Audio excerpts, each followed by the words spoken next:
इतना स्लो है कि मुझे उनकी चैट अभी पता चला है कि उनको आवाज़ आ रही है। जी मैम, वो बता रही हूँ। चलें ठीक।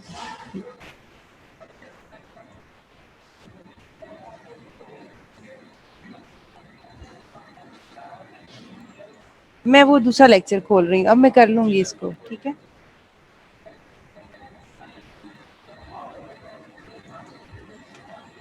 यहाँ पे है ना, फोन नहीं चलता। अच्छा, अस्सलाम वालेकुम, डॉक्टर महविश है। कैसे हैं आप सब लोग? ठीक-ठाक हैं? उम्मीद है सब ठीक होगा आप लोगों की साइड पे। मैंने आप लोगों को लास्ट टाइम करवाया था डेंचर सॉफ्ट टिश्यूज़ लाइनर्स और hard tissue liners, tissue conditioners पढ़ाया था। उसमें से उस लेक्चर में से अगर किसी को कोई प्रॉब्लम है किसी किस्म की, कोई भी मसला आया है, आप लोगों ने जाके उसको पढ़ा है, कोई आपको किसी चीज़ में कोई कन्फ्यूजन हो तो आप उसमें से मेरे साथ शेयर करें ताकि मैं आगे प्रोसीड करूँ। कोई आपको उस प्रीवियस लेक्चर में से? अच्छा, मैं चाह रही थी कि एक सिर्फ सॉफ्ट टिश्यू लाइनर्स को मैं एक रिव्यू दे देती। मैं इसलिए वो वाला लेक्चर अपना खोलना चाह रही थी, अगर वो खुल जाता है तो।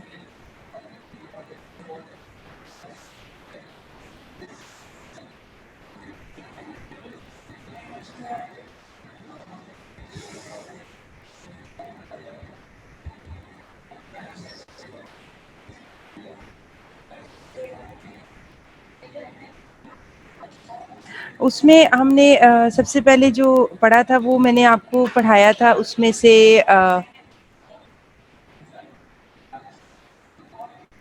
उसमें हमने पढ़ा था सॉफ्ट, एंड पे जो हमारा रह गया था वो तो सॉफ्ट टिश्यू लाइनर्स।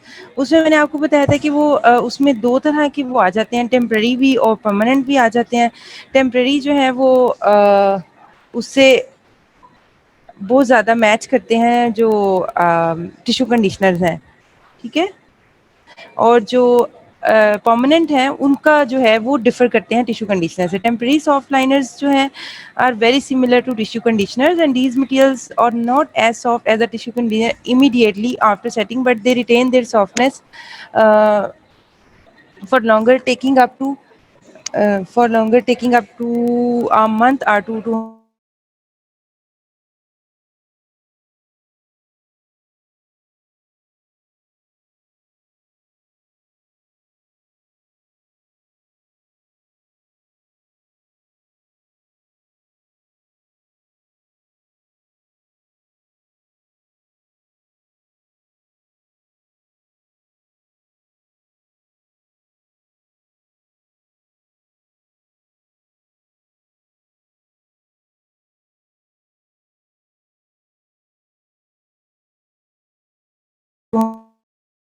नहीं है वहाँ पे हम टेम्परेरी सॉफ्ट लाइनर्स पेशेंट को लगा के ताकि वो कुछ अरसे तक वहाँ पे मौजूद रहें, ठीक है?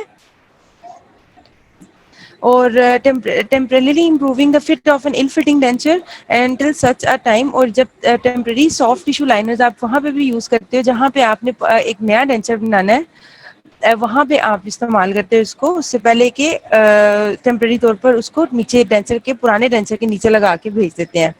Diagnostic aid to certain whether the patient would benefit from a permanent soft lining. हाँ, और इसको आप परमानेंट सॉफ्ट लाइनिंग से पहले इस्तेमाल करते हो ताकि आपको पता चल जाए कि क्या मैं अगर परमानेंट सॉफ्ट लाइनिंग पेशेंट को देता हूँ तो वो उससे उससे उसको कुछ बेनिफिट्स भी होंगी या तब भी पेशेंट को वो डेंचर तंग करेगा या उसमें कोई मसला आएगा, ठीक है? These were the indications of temporary soft liners. फिर मैंने आपको परमानेंट सॉफ्ट लाइनिंग मटेरियल्स का बताया था। अनफॉर्चुनेटली मेरा लेक्चर इधर ओपन नहीं हो रहा, लेकिन मैं आपको बस हार्डली 5 to 10 मिनट्स में इसको रिवाइज करवाना चाह रही थी, क्योंकि मैंने आपको टिश्यू कंडीशनर्स और हार्ड रिलाइनर्स से रिवाइज करवाया था, ये रह गया था मेरा। परमानेंट सॉफ्ट लाइनिंग मटेरियल्स में मैंने आपको इंडिकेशंस बताई। Therapeutic measures for patients who can not tolerate stresses induced by hard dentures. वो पेशेंट जो हार्ड डेंचर्स को बिल्कुल बर्दाश्त नहीं कर सकते, उन पेशेंट्स में हम ये जो है permanent soft lining materials use करते हैं।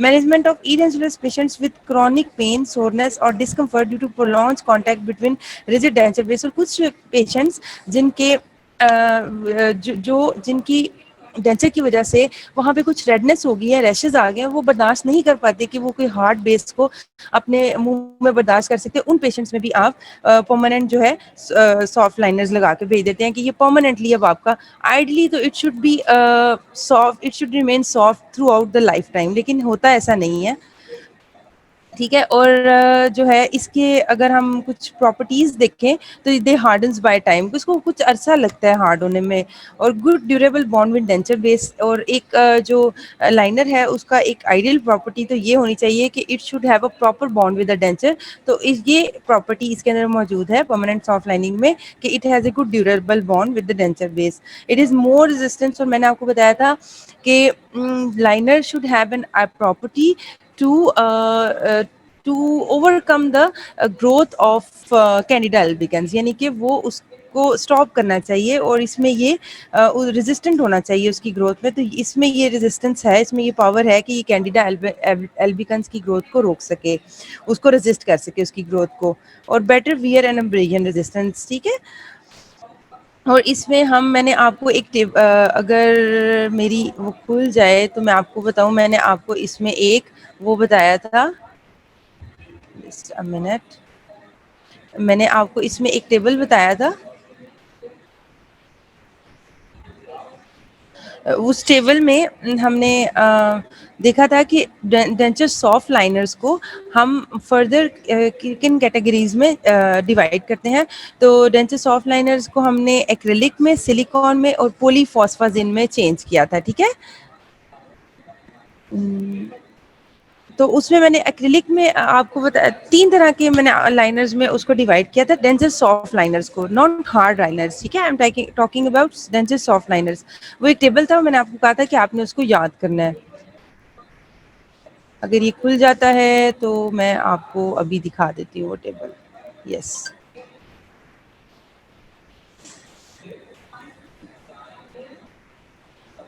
उसमें मैंने आपको बताया था कि जो एक्रिलिक है उसको फर्दर हम चेंज करते हैं कोल्ड क्योर में और हीट क्योर में, ठीक है। 2 तरह के इसको कैटेगराइज करते हैं, सिलिकॉन को भी हीट क्योर और कोल्ड क्योर में कैटेगराइज करेंगे, और पॉलीफॉस्फाजिन इटसेल्फ जो है वो, ये मेरा खुल गया वो लेक्चर।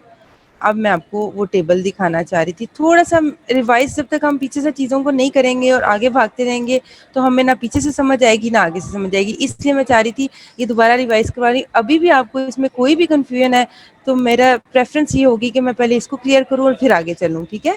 तो ये मैं आपको टेबल बता रही थी कि denture soft liners are categorised into acrylic, silicone and polyphosphazene, and the acrylic can be further categorized into cold cure and heat cure, right? और silicone can be categorize into heat cure और cold cure, और cold cure जो है आगे से further condensation silicone और addition silicone. Condensation और addition silicone मैंने आपको बताया था, it is much the same as we used in impression materials, silicone impression materials, ठीक है, इसकी कॉम्पोजिशन अगर आपको वो याद है। फिर मैंने आपको बताया था कि कोल्ड क्योरिंग एक्रिलिक मटेरियल्स जो है,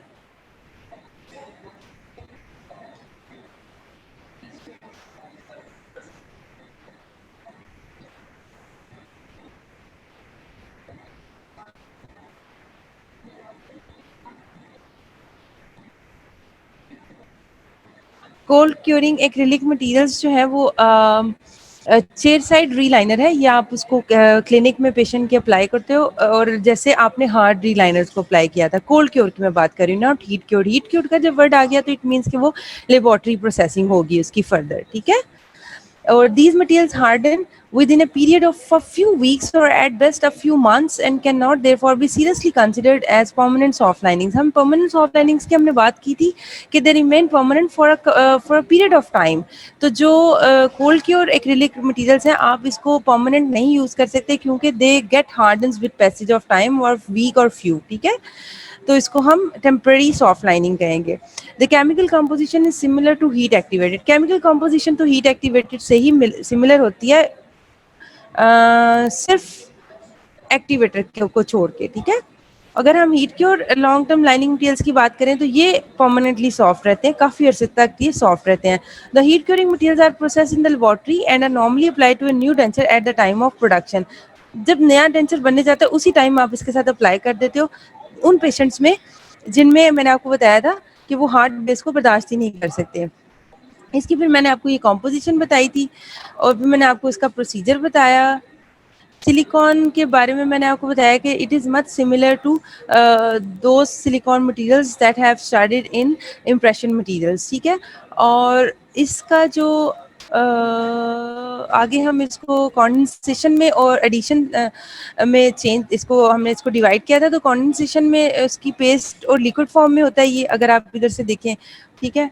और उसका भी मैंने आपको प्रोसीजर बताया था कि हम इम्प्रेशन लेते हैं और किस तरह उसको आर्टिकुलेटर के ऊपर लगाते हैं और वहाँ पे इसको अप्लाई करते हैं, ठीक है।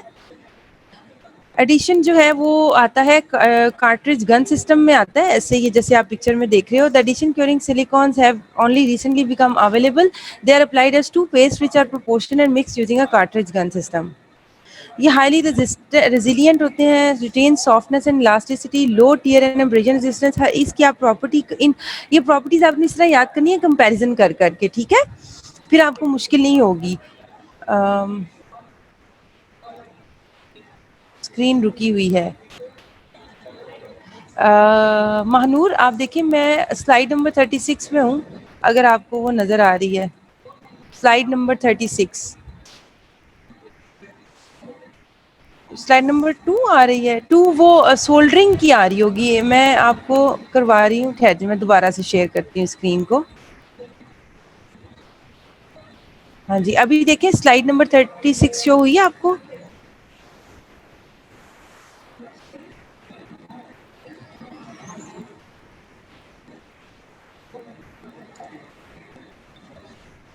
चलें ठीक है, ठीक हो गया। अब मैं स्लाइड नंबर 36 पे आपको एडिशन सिलिकॉन का बता रही थी कि they are highly resistant, retain softness and elasticity, low tear and abrasion resistance, low bond strength to denture base.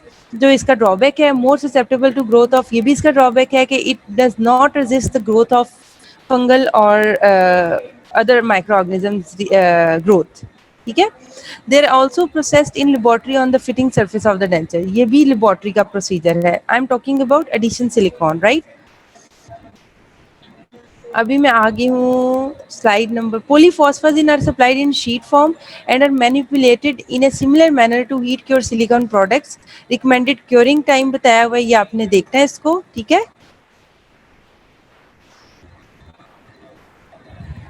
फिर हमने इन कंपैरिजन थोड़ी सी प्रॉपर्टीज़ की बात की थी कि the silicones have good elastic properties and retain their shape after setting despite being subjected to masticatory loading, ठीक है। अगर हम एक्रिलिक मटेरियल्स की बात करें तो दे आर ठीक हो गया, ठीक हो गया मुझे। Acrylic materials are visco elastic and gradually become distorted.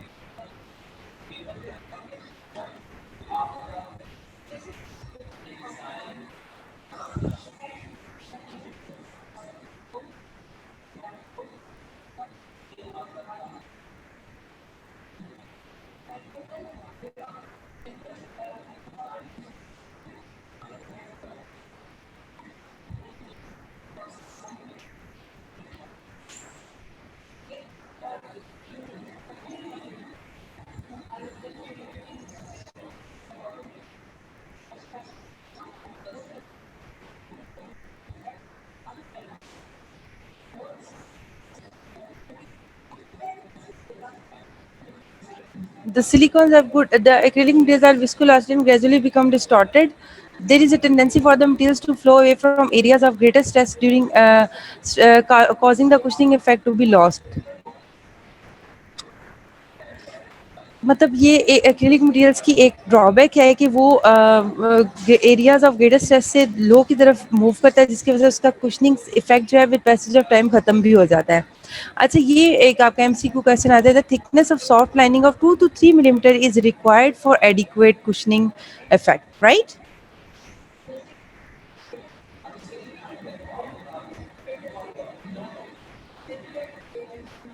यहाँ तक हमने, उसके बाद सेल्फ एडमिनिस्ट्रेड जो मटेरियल्स थे, रीलाइनर मटेरियल्स, यानी कि हम पेशेंट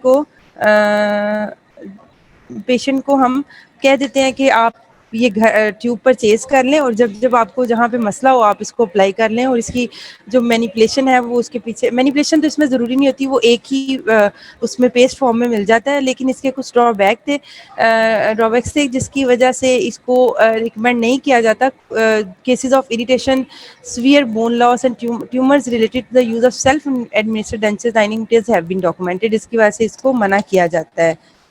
ठीक,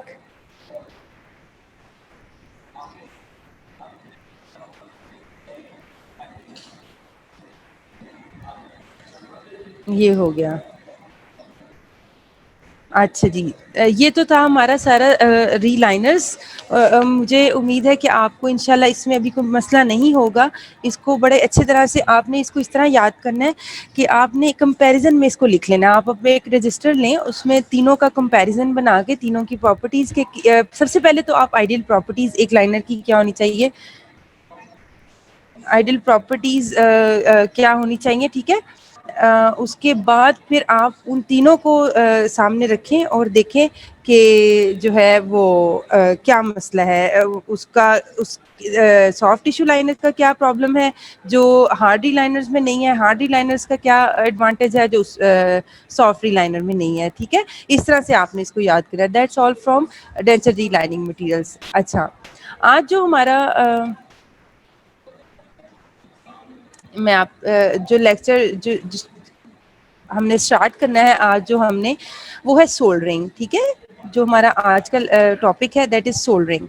सोल्डरिंग से आपको क्या समझ में आता है? सोल्डरिंग का मतलब होता है किसी चीज़ को जोड़ना, ठीक है। सोल्डर, एक बॉन्ड बना देना। और होता ये है कि डेंटिस्ट्री में हमें काफ़ी चीज़ों को जो है वो आपस में कनेक्ट करना पड़ता है, उनको जोड़ना पड़ता है, ठीक है। और उसमें हम इस लेक्चर में देखेंगे सोल्डरिंग सोल्डरिंग के लिए mind map for soldering, soldering materials कौन से यूज़ होते हैं, और कास्टिंग एंड सोल्डरिंग फ्लक्सेस क्या होते हैं, ठीक है। इसमें हम इन चीज़ों को कवर करेंगे। Sometimes two pieces of metals have to be joined together। metals की मैं बात कर रही हूँ। as in case of large span bridges और splints which are cast in a number of separate units and are joined together, ठीक है। कई दफ़ा ये होता है कि हम बहुत जो बड़े ब्रिज होते हैं उसके डिफरेंट पार्ट्स को अलग अलग से कास्ट करते हैं और फिर उसको असेंबल करना होता है, आपस में उनको आपस में जोड़ना होता है, तो वो through the process of soldering. तो अगर हम सोल्डरिंग को डिफाइन करें तो ये मैं आपको बताती हूँ सोल्डरिंग की डेफिनेशन। अगर हम देखें, द प्रोसेस ऑफ, मुझे कोई मैसेज आ रहा है, मैं पढ़ नहीं पा रही मैम। चैप्टर ओके, ये है, मैं आपको अगर फिलिप्स में से बताऊं, dental casting and metal joining, और ये चैप्टर नंबर है, हाँ मुझे आपको पहले चैप्टर नंबर ही बताना चाहिए था। ये आप देखिए chapter number 16, dental casting alloys and metal joining. Metal joining means soldering, right.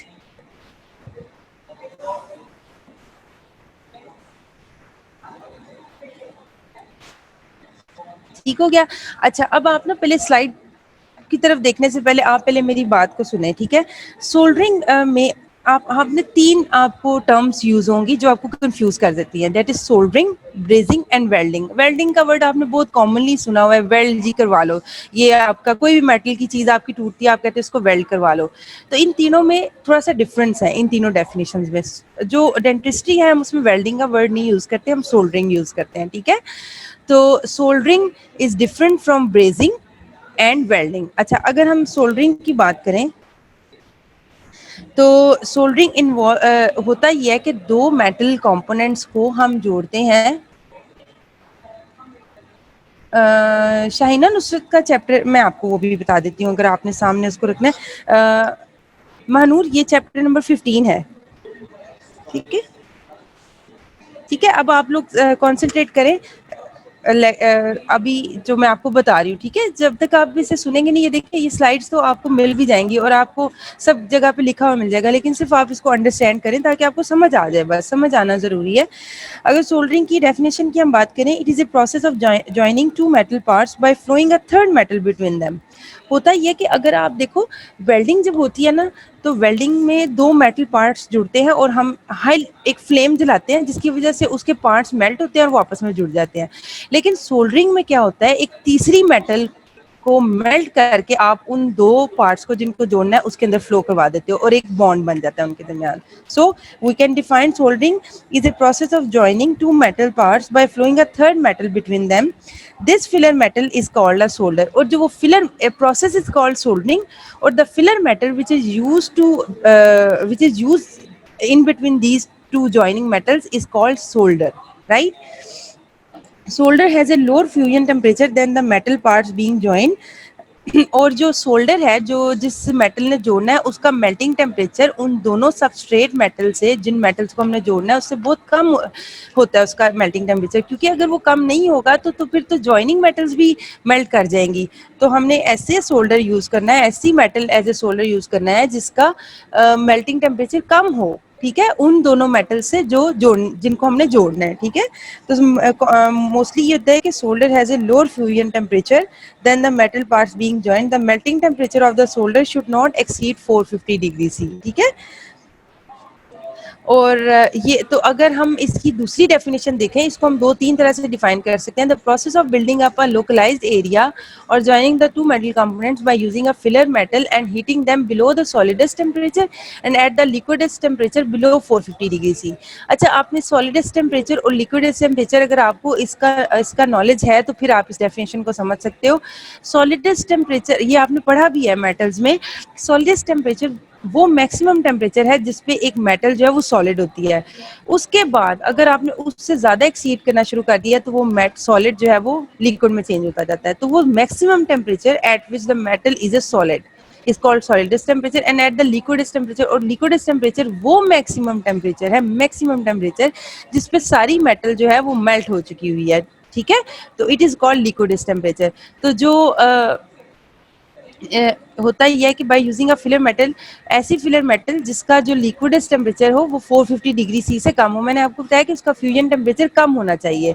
तो अगर ये फिलिप्स की डेफिनेशन है, बेसिकली तो हम ये कहते हैं कि आप फिलिप्स से इसकी डेफिनेशन को याद करें, ठीक है। ऑन द अदर साइड अगर हम देखें तो व्हाट इज ब्रेजिंग, सॉरी ये ब्रेजिंग है, BRA, ठीक है। ब्रेजिंग ये होता है इसमें डिफरेंस सिर्फ ये आ जाता है कि ब्रेजिंग में जो सोल्डर मेटल है उसका फ्यूजन, उसका जो लिक्विडस्ट टेम्परेचर है वो 450 से अबव होता है और सोल्डरिंग में वो 450 से कम होता है। बस ये इसका फर्क है, ठीक है। और अगर हम ब्रेजिंग को मैं आपको डिफाइन करूं, अब आप सुने, the soldering and brazing processes, ये दोनों प्रोसेस जो हैं involve the metallic components to be joined. इनमें दो सबस्ट्रेट मेटल्स होंगी, एक फिलर मेटल होगी, फ्लक्स होगा और हीट सोर्स होगी। The primary difference between soldering and brazing is that brazing requires a heating temperature above 450 degree C and soldering is conducted below the temperature, ठीक है। आप सिर्फ इसको सिंपल वर्ड्स में याद करो कि ब्रेजिंग में जो टेम्परेचर, हीट टेम्परेचर हमें रिक्वायर्ड है वो 450 से ऊपर होना चाहिए, और जो सोल्डरिंग होगा उसमें टेम्परेचर जो है वो 450 डिग्री से बिलो होगा, ठीक है। हीटिंग टेम्परेचर आप कह लो अगर आप इसे सिंपल वर्ड्स में कहोगे। आपको सोल्डरिंग और ब्रेजिंग की समझ आ गई। तीसरी टर्म जो मैंने यहाँ पे उसका जिक्र अभी एंड पे करूंगी, वेल्डिंग मैंने यूज की। वेल्डिंग का जो डिफरेंस आ जाता है वो जो इन दोनों से आ जाता है, उसमें ये होता है कि उसमें हम ये जॉइनिंग मेटल नहीं यूज करते, इसमें वो जो दोनों सबस्ट्रेट मेटल्स है वही उन्हीं को इस्तेमाल किया जाता है जोड़ने के लिए, ठीक है।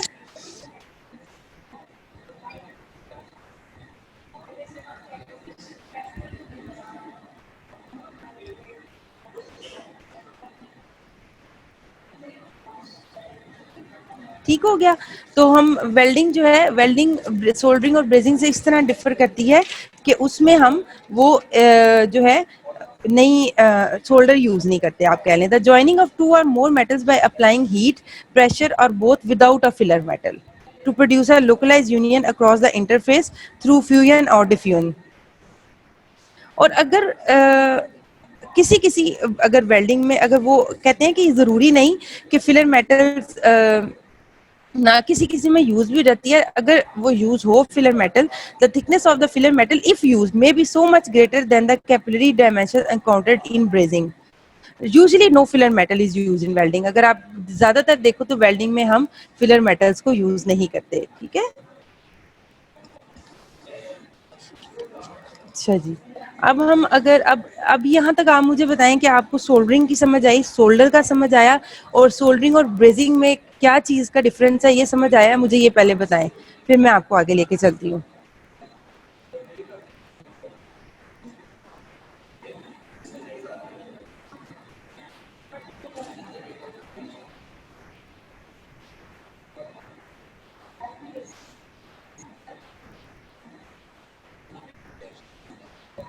अच्छा जी, चलें ठीक है। अभी हम थोड़ा सा हमने जब भी कोई मटेरियल स्टार्ट करना होता है, हमें सोल्डरिंग मटेरियल्स बेसिकली जो हमने करना है वो सोल्डरिंग मटेरियल्स के ऊपर बात करनी है कि कौन कौन से सोल्डरिंग मटेरियल्स डेंटिस्ट्री में यूज़ होते हैं, ठीक है। अगर इसकी हिस्ट्री पे हम बात करें तो गोल्ड सोल्डर्स यूज़ होते थे पहले किसी ज़माने में, ठीक है। अब तो गोल्ड इतना महंगा हो गया कि अभी वो यूज़ नहीं होते। इन 502 to 702 जो टाइम था, इसके दौरान gold bridge work was introduced by Romans. Other cultures like Egyptians and Phoenicians used gold wires to hold the pale. यानी ये बताया जा रहा है कि हिस्ट्री में गोल्ड की ये इस तरह यूज होती थी चीजें।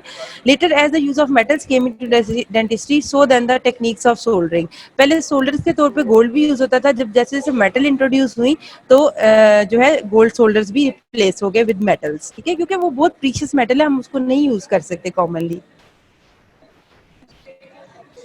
ये टॉर्च जो हम यूज करते हैं इसकी पे हम बात करेंगे जब हम सोल्डर को इन डिटेल पढ़ लेंगे, ठीक है। तो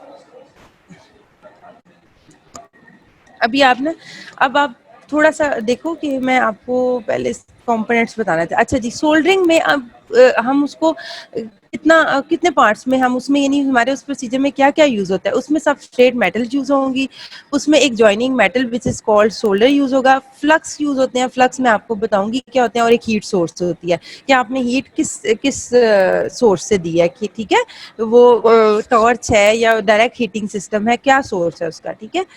तो सबस्ट्रेट मेटल के ऊपर अभी हम आते हैं। सबस्ट्रेट मेटल्स से आपको क्या समझ में आता है? सबस्ट्रेट मेटल वो है जिसको हमने जोड़ना है, ठीक है। वो कोई भी कनेक्टर है, कोई भी डेंसिस का पार्ट है, ठीक है, जिसको आपने करना है। तो original pure metal that is prepared for joining two other substrate metal और अलॉय, उसको किसी और मेटल से आपने जोड़ना है या अलॉय से जोड़ना है। उसमें गोल्ड बेस्ड अलॉयज भी हो सकती हैं, बेस मेटल अलॉयज भी हो सकती हैं। देखो डेंसिस किस किस मेटल का बनता है वो, या कोई भी चीज़ है, या क्लैस्प है, कोई भी हमारा प्रोसेस यूज हो रहा है, वो गोल्ड बेस्ड है या बेस मेटल अलॉयज उसमें यूज हुए हैं, ठीक है।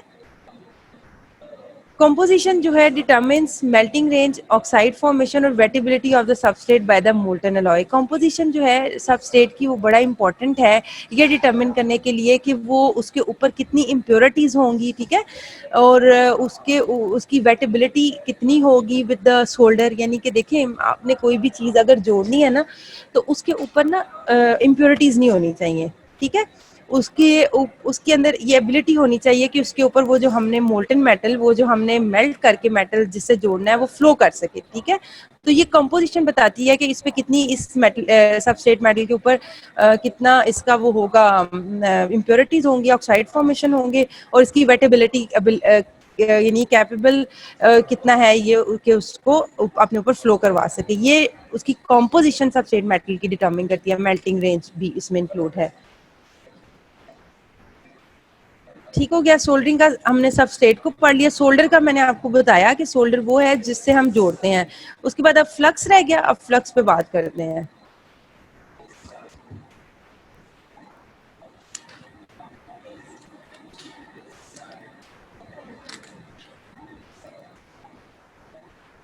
A metal surface free of any contaminant such as oxide is essential for the molten solder to wet the substrate metals. A flux is used to reduce the oxide, inhibit further oxidation and facilitate its removal. होता क्या है कि जो आप substrate metal लेते हो, जैसे मैंने आपको बताया कि उसके ऊपर इम्प्योरिटीज नहीं होनी चाहिए, ठीक है, तो उसके ऊपर और ऑक्साइड फॉर्मेशन नहीं होनी चाहिए। जारी बात है, हमारे एयर में ऑक्सीजन मौजूद है तो ऑक्सीडेशन का रिएक्शन हो जाता है, ऑक्साइड लेयर होगी तो वो जो सोल्डर है वो उसके ऊपर फ्लो नहीं करेगा और जॉइनिंग नहीं ठीक से होगी। तो हमें कुछ ऐसा मटेरियल चाहिए जो इन इम्प्योरिटीज को, इन ऑक्साइड फॉर्मेशन को रोक सके, तो दैट इज कॉल्ड फ्लक्स, ठीक है। और वो फ्लक्स कौन से यूज होते हैं, उसमें बोरक्स है और पोटेशियम फ्लोराइड है। अगर आप इसको गौर करो तो metal surface free of any contaminant such as oxides is essential for the molten solder to wet the substrate metals. A flux is used to reduce this oxide formation, inhibit further oxidation, and facilitate its removal. ठीक है. The composition and cleanliness of the substrate metal and the temperature to which it is heated determine the wettability of the substrate by the molten solder alloy. The solder chosen must wet the metal. उसको जो solder आपने लिया उसको वो wait करेगा तो वो उसको जोड़ेगा ना. ठीक है. There are 3 types of fluxes. अगर हम ये तो मैंने आपको बता दिया ना, फ्लक्स हम यूज कौन से करते हैं, बोरक्स यूज करते हैं पोटेशियम. लेकिन सरफेस प्रोटेक्शन के तौर पे भी एक फ्लक्स यूज होता है that covers the metal surface and prevents access to oxygen. एक तो ये है कि आप इसको किसी चीज से कवर कर दो और उस मेटल का एयर के साथ वो ही ना हो, एयर के साथ उसका कांटेक्ट ना हो तो ऑक्सीडेशन रुक जाए. ठीक है. एक तो ये हो सकता है. या फिर कोई रिड्यूसिंग एजेंट हो जो ऑक्साइड जो रिड्यूस कर दे उन ऑक्साइड्स को जो बन गए हैं मेटल सरफेस के ऊपर. या फिर सॉल्वेंट हो, dissolve any oxide present and carries them away. ठीक है. तो ये बोरक्स और पोटेशियम फ्लोराइड में ये जो है मौजूद है, ये एबिलिटीज मौजूद हैं कि वो इसको क्लियर कर सके इसकी सरफेस को, so that the solder can flow over the joining metals. Flux समझ आया आपको? ठीक है. तो सबसे पहले हमने सबस्ट्रेट मेटल्स पढ़ी, फिर हमने देखा कि सोल्डर क्या होता है और फ्लक्स देखा. अब हम हीट सोर्स पे भी एंड पे बात करेंगे. अच्छा, अब बोरक्स फ्लक्स की उन्होंने कॉम्पोजिशन बताई हुई है. उसमें बोरक्स ग्लास है, 55% dissolve copper oxides from the gold alloys. Boric acid है वो 35% है, aid in spreading of flux on the surface of hot metal. और सिलिका है, aids in holding the flux in position on the surface of the hot metal. ठीक है. ये इसकी composition और उसके आगे से फंक्शन बताए हुए हैं. ठीक है. ये आपने याद करना है. ठीक है. ये आपको आ सकता है कि बोरक्स फ्लक्स क्या होता है और फ्लोराइड फ्लक्स क्या होता है. ठीक है. और अगर हम फ्लोराइड फ्लक्स की बात करें तो पोटेशियम और अदर फ्लोराइड्स 50 to 60% होते हैं. इसमें भी बोरिक एसिड होता है, इसमें भी बोरक्स क्लास होता है और पोटेशियम और सोडियम कार्बोनेट होता है. ये कॉम्पोजिशन है दोनों फ्लक्सेस की. फ्लक्सेस इंपॉर्टेंट है. ठीक है. फ्लक्सेस क्या करता है कि उसकी वेटेबिलिटी को इंक्रीज करता है to remove the impurities and oxide formation on the substrate metal. बस इतना सा आपने ये इसको अपने जहन में रखना है.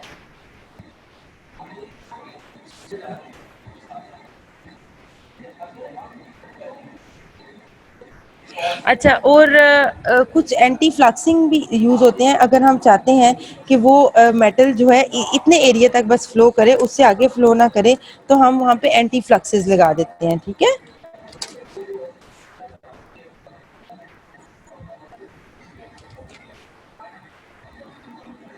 An anti-flux is a material which is spread on the metal in order to confine the solder and to restrict its flow beyond certain limits. यानी आप देखो कि आपने दो मेटल्स को जोड़ना था. अब आप चाहते हो कि ये जो मेटल आप फ्लो करवा रहे हो ये एक रिस्ट्रिक्टेड एरिया तक रहे, ये ना हो कि ये पूरी सबस्ट्रेट मेटल को कवर कर दे. तो वहाँ जहाँ तक आपने उसको रखना होता है वहाँ तक आप फ्लक्स को लगाते हो. उसके बाद एंटी फ्लक्सिंग साइडों पे कर देते हो कि वहाँ पे मेटल फ्लो ना करे, to restrict the area of flowing metal. तो अगर हम इसको डिफाइन करें, an anti-flux is a material which is spread on the metal in order to confine the solder and to restrict its flow beyond certain limits. अच्छा, आप मुझे बताएं, आपको कंफ्यूजन तो नहीं हुई यहाँ पे फ्लक्स और एंटी फ्लक्सिंग में? समझ आ गया इसका डिफरेंस कि फ्लक्सिंग हम क्यों करते हैं और एंटी फ्लक्सिंग क्यों करते हैं ड्यूरिंग सोल्डरिंग प्रोसीजर्स? ठीक है. ये इंशाल्लाह आप जाके फिलिप्स से या शाइना से जहाँ से भी पढ़ोगे आप, it will be more clear to you. जब भी नई चीज़ पढ़ते हैं उसमें थोड़ा सा मसला तो आता है. ठीक है. तो फ्लक्स में हमने दो तरह के पढ़े, एक हमने पढ़ा बोरक्स का और एक हमने पढ़ा फ्लोराइड फ्लक्स का. फिर हमने पढ़ा एंटी फ्लक्सिंग क्या है. अच्छा, अब मैं आपको ना थोड़ा सा आगे जाने से पहले रिक्वायरमेंट्स, एक आइडियल प्रॉपर्टीज ऑफ सोल्डर क्या होनी चाहिए आपके जहन में क्या आता है? सोल्डर को हम पढ़ेंगे.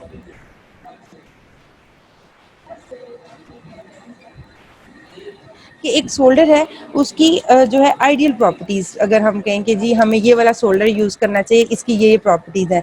आइडियल प्रॉपर्टीज एक सोल्डर की ये होनी चाहिए कि it should be resistant to tarnish and corrosion. ये तो आप अब जब भी देख लें कि आप मेटल, किसी भी मेटल की अगर बात करते हैं तो it should be resistant to tarnish. ये ना हो कि उसके ऊपर जंग लग जाए. जैसे ही पेशेंट लगा के जाए, चाहे वो प्रोस्थेसिस हो, चाहे वो सोल्डर हो, चाहे वो कोई भी चीज़ हो पेशेंट के मुंह में यूज होनी हो, तो उस पर वो नहीं आनी चाहिए. जंग नहीं लगना चाहिए, ठीक है। और fusion temperature range of solder should be at least 100 degree C below that of component metals. ये हम पहले भी इस पर बात कर सके हैं कि उसका जो फ्यूजन टेम्परेचर है वो कंपोनेंट मेटल से लो होना चाहिए, उसका मेल्टिंग टेम्परेचर लो होना चाहिए, ताकि वो जो बेस सबस्ट्रेट मेटल्स है ये ना हो कि हम हीट करें तो वो भी मेल्ट होना शुरू हो जाए, ठीक है। Composition of composition of soliders should be nearer the component metals. At the same time, the solder in molten state should flow quickly. It should have the ability to wet the substrate metals and spread easily over the clean metal surface and into the gap.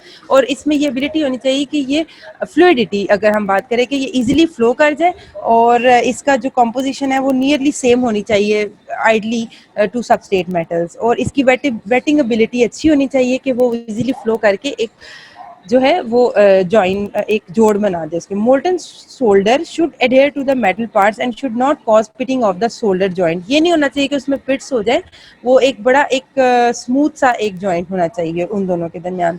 Strength, अगर हम colour की बात करें तो acceptable colour यानी कि strength and colour of solders should be as near to metal parts being joint.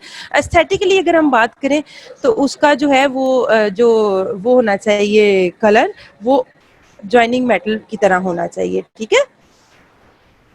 appropriate flow temperature और fusion temperature should be low to the joining metals. और एक्सेप्टेबल कलर, स्ट्रेंथ भी अच्छी होनी चाहिए, fluidity, waiting, हमने बात करें, resistance to surface degradation, ठीक है, resistance to tarnish and corrosion, ये सारी इसकी आइडियल प्रॉपर्टीज होनी चाहिए। अच्छा, अब हम सोल्डरिंग मटेरियल्स की बात करेंगे। सोल्डरिंग मटेरियल्स की बात करने से पहले थोड़ा सा आप इसका प्रोसेस 3 से 4 लाइनों में मैं आपका बताऊंगी कि होता क्या है कि the molten solder soldering process क्या है। The molten solder flows by capillary action between and around the parts to be joint and partially alloys with the surface layer of the metals to be joined. The bonding is by interfacial penetration of the solder alloy. होता क्या है कि दो metals को आप आपस में hold करके रखते हो और उसके दरमियान वो मेटल को फ्लो करवा देते हो, ठीक है। Soldering process is used for, और अगर आपसे कोई पूछे कि आप सोल्डरिंग प्रोसेस कहाँ कहाँ यूज करते हो तो असेंबलिंग अ ब्रिज, एक लॉन्ग स्पैन ब्रिज है, उसको आपने अलग अलग से उसकी कास्टिंग की और उसको असेंबल करने के लिए इस्तेमाल करते हो। Building up contact area in inlays and crowns, ठीक है, जब आप क्राउन्स और इनलेज पढ़ोगे तो आप देखोगे कि उसके कॉन्टैक्ट एरिया को बिल्ड अप करने के लिए आप ये सोल्डरिंग प्रोसेस यूज करते हो। हाँ जी, मैं स्लाइड नंबर 16 पे ही हूँ ताहिरा, स्लाइड नंबर 16 पे ही हूँ मैं अभी। मैंने ये स्लाइड ऐड नहीं की थी कि मैं सोचा था कि मैं आपको एक्सप्लेन कर दूंगी ये चीज़ें ना, मुझे लग रहा था कि कुछ स्लाइड्स में मिसिंग है तो इसलिए आप बस सुनते जाओ मेरी बात को कि एक सोल्डरिंग प्रोसेस मैंने आपको बताया, ठीक है। और फिर मैं आपको बता रही थी कि इसकी सोल्डरिंग प्रोसेस हम यूज़ किस लिए करते हैं। मैं स्लाइड नंबर 16 से आगे जाती हूँ। मैं मटेरियल्स पढ़ाने से पहले आपको थोड़ा सा इसका बैकग्राउंड नॉलेज देना चाह रही थी कि इसका पहला जो है इसका वो जो फंक्शन है असेंबलिंग अ ब्रिज, दूसरा फंक्शन है building up contact area in inlays and crowns, फिर joining parts of orthodontic appliances. Orthodontics appliances यानी ये जो आप ब्रेसेस यूज़ करते हो उसमें भी कई दफ़ा आप पार्ट्स को जोड़ने के लिए सोल्डरिंग करते हो। Joining components of cast partial लेंचेस, ठीक है, कास्ट पार्शियल लेंचेस के कंपोनेंट्स को, ब्रिज के कंपोनेंट्स को, ऑर्थोडोंटिक अप्लायंसेस को और इनलेज और क्राउन्स को, यानी ये ऑपरेटिव में ऑर्थोडोंटिक्स में हर जगह पे ये सोल्डरिंग का प्रोसेस यूज होता है, ठीक है। फिर हमने देख लिया कि सोल्डर जो है उसकी क्या आइडियल प्रॉपर्टीज होनी चाहिए, ठीक है, उस पर बात कर ली। अब हम आ जाते हैं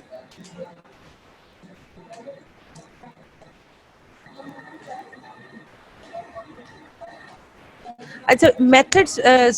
सोल्डर्स पे भी बात करने से पहले मैं आपको ये बताना चाह रही थी कि सोल्डर्स जो हैं सॉरी सोल्डरिंग प्रोसेस जो है वो 2 तरह का होता है। एक्चुअली ये डॉक्टर नादिया का लेक्चर था जो वो चाह रही थी कि मैं इस लेक्चर को करवाऊँ क्योंकि उन्होंने आपको कंटिन्यू करवाना है। मैं कुछ चीज़ें इसमें ऐड करना चाह रही थी तो वो मैं सोचा था कि आपको एक्सप्लेन कर दूंगी। तो उसमें एक मेथड्स ऑफ सोल्डरिंग है जो शायद आगे डॉक्टर नादिया भी आपको एक्सप्लेन करें कि 2 तरह की मेथड्स हैं। एक तो है फ्री हैंड सोल्डरिंग, आप इसको सुने, ठीक है, आप कॉन्सेंट्रेट करें कि मैं आपको क्या बता रही हूँ। फ्री हैंड सोल्डरिंग से आपको ये समझ आता है कि आपने दोनों हाथों से सबस्ट्रेट को पकड़ा और उसके दरमियान मेटल को फ्लो करवा दिया। अगर आप देखें, the two metal pieces are coated with solder at the area for joint, then these coated ends are held together. पहले आपने दो मेटल पार्ट्स को मेल्टेड सोल्डर से कोट कर दिया और फिर उसको दोनों हाथों से पकड़ के आपस में जोड़ दिया, held together in a flame until the solder fuses. This is a quick method and is used only to join wires which can be bent and shaped. The disadvantage इसका ये है कि वो आपका हाथ हिल सकता है, ठीक है। Positioning parts can, incorrect positioning of parts can occur, यानी कि आप गलत भी उसको जोड़ सकते हो। ये होगी फ्री हैंड सोल्डरिंग जो कि बहुत इजी है। दूसरा जो है वो इन्वेस्टमेंट सोल्डरिंग है, ठीक है। इन्वेस्टमेंट सोल्डरिंग में क्या कैसे करते हो कि जैसे आपने एक डेंचर को पूरा कास्टिंग रिंग के अंदर रखा और वो सारी इन्वेस्टमेंट की, उसी तरह आप उसकी सोल्डरिंग प्रोसेस करते हो। होता क्या है,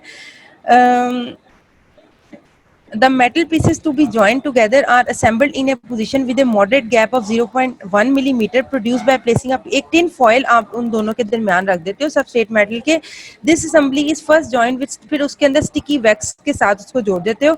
Then the whole structure is embedded in investment plaster keeping area of joint uncovered। फिर आप उसको investment plaster के अंदर रख देते हो। इससे ये होता है कि करेक्ट पोजीशन में वो जुड़ता है ना, और ना उसकी हिलने का कोई इसमें खतरा होता है, ठीक है। तो दो तरह की आपने जाके, शायद शाहिना नुसरत में आपको मिलेंगे प्रोसीजर्स, फ्री हैंड सोल्डरिंग और इन्वेस्टमेंट सोल्डरिंग, ये आपने वहां जाके इसको देखना है। और once plaster investment plaster has set hard, the sticky wax and tin foil are removed by boiling water और pre heating and soldering is carried out as quickly as possible. फिर जब वो आप उस उधर से उसको बॉयल आउट कर दोगे तो उस जगह पे फिर आप सोल्डर मेटल को फ्लो करवा दोगे, ठीक है। ये तो हो गया, मैंने सोल्डरिंग प्रोसेस थोड़ा सा मैंने आपको एक्सप्लेन करना था। अब हम आ जाते हैं कि सोल्डर्स जो हैं वो कौन से डेंटिस्ट्री में यूज होते हैं। उसमें आ जाता है गोल्ड सोल्डर्स और सिल्वर सोल्डर्स, ठीक है। इनकी कॉम्पोजिशन हम देखेंगे और इसकी कुछ प्रॉपर्टीज देखेंगे।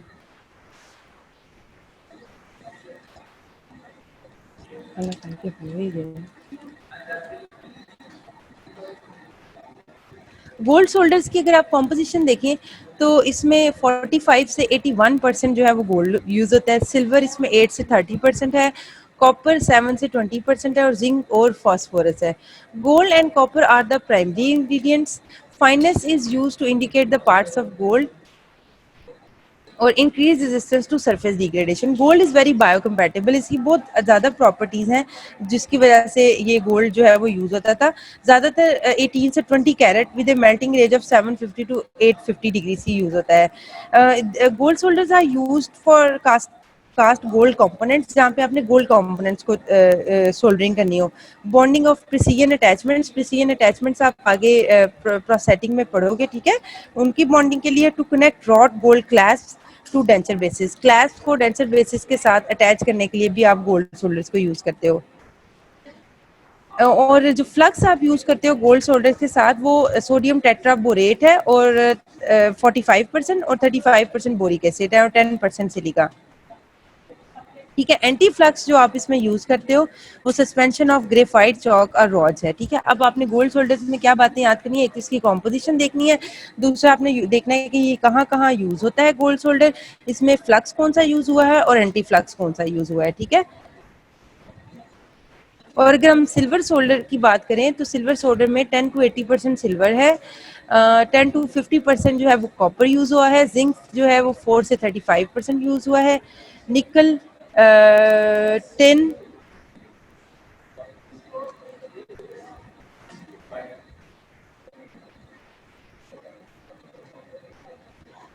निकल टिन क्रोमियम और फास्फोरस है, ठीक है। It is use for soldering stainless steel and base metal alloys. Resistance to surface degradation is not possible, इसमें थोड़ा सा सरफेस डिग्रेडेशन का चांसेस होते हैं जिसकी वजह से जो है इसका एक ड्रॉबैक आप कह लें, ठीक है। फ्लक्स जो इसमें यूज होता है वो potassium fluoride plus boric acid, ठीक है। उसमें जो गोल्ड सोल्डर में फ्लक्स यूज हुआ था वो 45% sodium tetraborate plus boric acid था, ये आपने डिफरेंस याद करना है। और जो सिल्वर सोल्डर्स में यूज होगा फ्लक्स वो fluoride flux with boric acid use होगा, ये इसका डिफरेंस हो जाएगा, इसकी कॉम्पोजिशन का डिफरेंस आ जाएगा।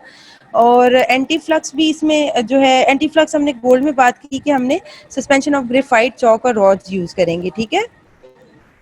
मेल्टिंग रेंज हमने गोल्ड सोल्डर्स की बात की थी, जो मेल्टिंग रेंज है वो 750 से 850 के दरमियान है, जबकि जो सिल्वर सोल्डर में मेल्टिंग रेंज है, यानी उसको हम मेल्ट जो करते हैं to make it flow into the substrate metal, वो 700 से 730 डिग्री सी तक होगा। ठीक है,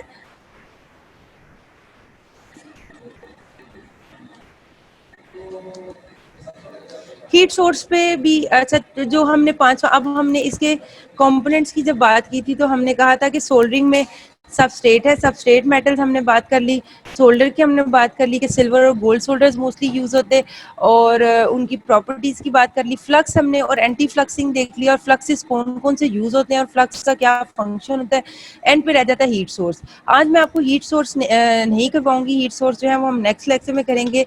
अभी तक हम इसको दोबारा से एक दफा जितना हमने पढ़ा है उसको रिवाइज कर लेते हैं, ठीक हो गया? ताकि आपको ये इस अभी तक आपको किस किस इस लेक्चर में कौन सी स्लाइड में फ्लक्स की नहीं समझ आई, किसी चीज़ की नहीं समझ आई, तो आप बताएं, मैं उसको रिपीट कर देती हूँ। ठीक है, ताकि हम फिर जब डॉक्टर नादिया आपसे पूछें तो आपको ये लेक्चर आता हो, क्योंकि इंशाल्लाह कल वो आपको ये लेक्चर कंटिन्यू करवाएंगी। अभी आप मुझे बताएं कि आपको कोई स्लाइड नंबर या फ्लक्स की ना समझ आई हो, या किसी चीज़ की कॉम्पोजिशन की, किसी चीज़ की फंक्शन की कोई डेफिनेशन नहीं समझ आई हो, तो शेयर करें। मैं आपको एंड के 5 मिनट्स में इसको क्विक इसका रिव्यू करवा दूंगी। फिर भी अभी भी कोई क्वेश्चन है तो आप बताएं, any question please.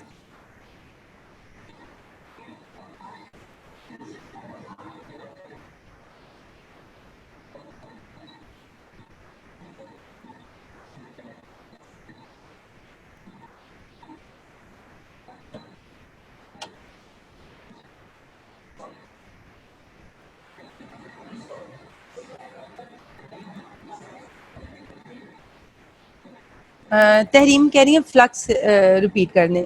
Okay Tahreem, मैं कर देती हूँ, मैंने अभी सारा रिपीट करवाना था। चले मैं आपको ना थोड़ा सा पहले बता दूं। अच्छा, अब सोल्डरिंग में एक प्रोसीजर है, उसमें सबस्ट्रेट मेटल्स होती हैं। सबस्ट्रेट मेटल्स वो होती हैं जिनको हमने ज्वाइन करना है। फिर एक सोल्डर होता है, जिस वो मेटल जिससे हमने उन दोनों मेटल्स को जोड़ना है। फिर है फ्लक्स। अच्छा, अब फ्लक्स जो है ये वो चीज़ है कि जो सबस्ट्रेट मेटल्स के ऊपर अगर कोई भी कंटेमिनेंट्स हैं, कंटेमिनेंट ज़्यादा क्या होता है कि वो जो सबस्ट्रेट मेटल है वो एयर के साथ रिएक्ट करके ऊपर ऑक्साइड की एक लेयर आ जाती है। ये फ्लक्स जो है ये उस ऑक्साइड की लेयर को रिमूव करता है, क्योंकि अगर वो लेयर ऊपर होगी तो हमारा जो सोल्डरिंग मेटल है, जो जॉइनिंग मेटल है, वो फ्लो नहीं करेगी उनके ऊपर। जब वो फ्लो नहीं करेगी तो जॉइनिंग नहीं होगी। तो फ्लक्स का क्या काम है? To make the substrate metal, उसकी सरफेस को फ्री ऑफ एनी ऑक्साइड और एनी कंटेमिनेंट। समझ आया तहरीम? आपको तहरीम पूछ रही थी मुझसे फ्लक्स का कि फ्लक्स होता क्या है, फ्लक्स का फंक्शन क्या है। समझ आया तहरीम? अनम्यूट कर दें स्टूडेंट्स को ना, अनम्यूट कर दें।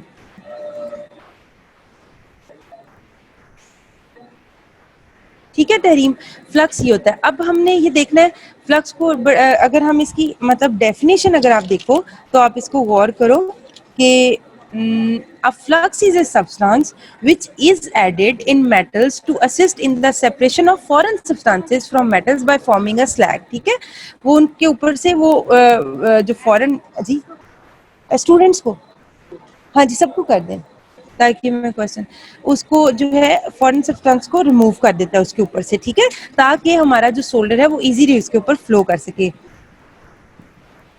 When metals or their alloys are heated to, होता क्या है कि जब हम मेटल को हीट करते हैं तो oxygen acts on the surface of the metal and converts into an oxide. जैसे मैंने आपको बताया कि जब हम हीट अप करते हैं तो वो मेटल रिएक्ट कर जाती है एयर की ऑक्सीजन के साथ और ऑक्साइड की लेयर बन जाती है, और जब भी मेटल के ऊपर ऑक्साइड की लेयर बनेगी तो सोल्डर उसके ऊपर फ्लो नहीं कर सकेगा। ठीक है, a suitable flux when added, अगर हम फ्लक्स ऐड कर देते हैं, combines with these oxides and protects the surface of the metal from further oxidation and helps the metal to melt freely. फिर वो उसको फर्दर ऑक्सीडेशन से रोकता है। ठीक है, फ्लक्स।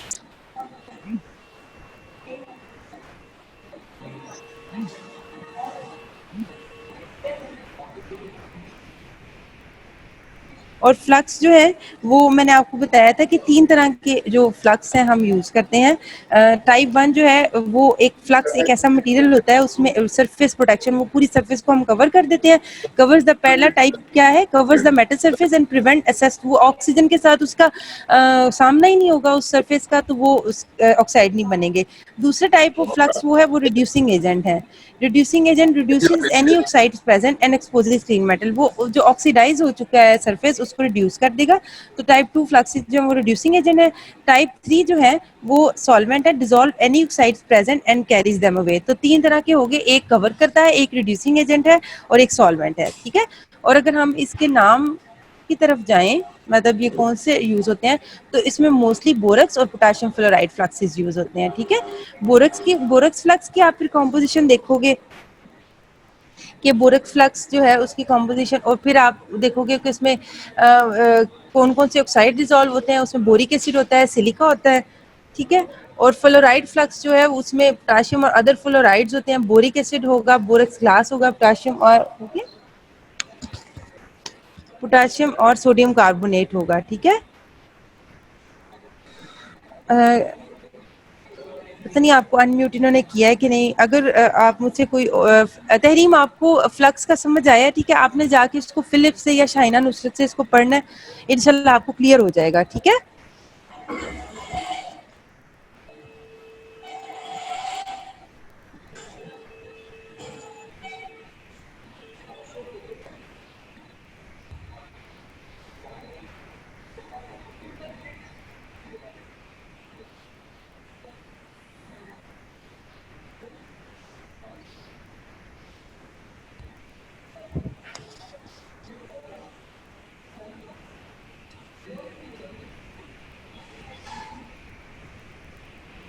ठीक हो गया। अच्छा, और किसी क्लास में से किसी स्टूडेंट को किसी में ना समझ आई हो, सोल्डर की, फ्लक्स की, सबस्ट्रेट की, गोल्ड सोल्डर्स हैं उसकी कॉम्पोजिशन है, ठीक है।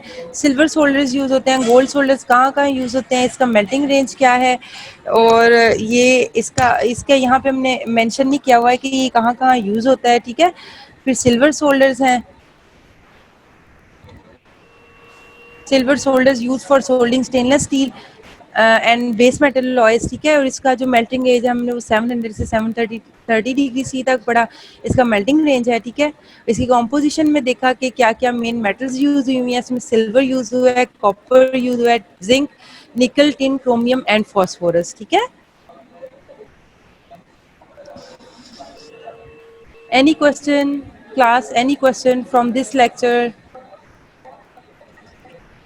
सोल्डरिंग, ब्रेजिंग और वेल्डिंग का डिफरेंस समझ आया? सॉलिडिस टेम्परेचर और लिक्विडिस टेम्परेचर क्या है वो समझ में आया?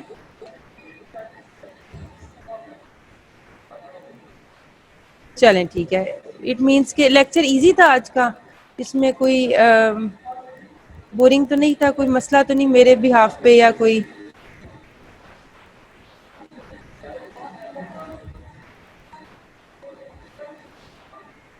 तायरा, वेल्डिंग का टेम्परेचर वेरी कर सकता है, ठीक है। उसमें बुक में तो इसका कोई टेम्परेचर इस तरह की हमने वेल्डिंग की इधर इतनी बात नहीं की, जो अगर इसमें पढ़ेंगे हम इसको डिटेल में आगे ना, ये है वेल्डिंग का आगे पूरा टॉपिक, ठीक है, कि कौन कौन सी वेल्डिंग यूज होती है, ठीक है। अभी आपने सोल्डरिंग पे का देखो कि सोल्डरिंग के टेम्परेचर आपको पता होना चाहिए, ठीक है। इसको हम पढ़ेंगे, अभी वेल्डिंग है आपका आगे टॉपिक।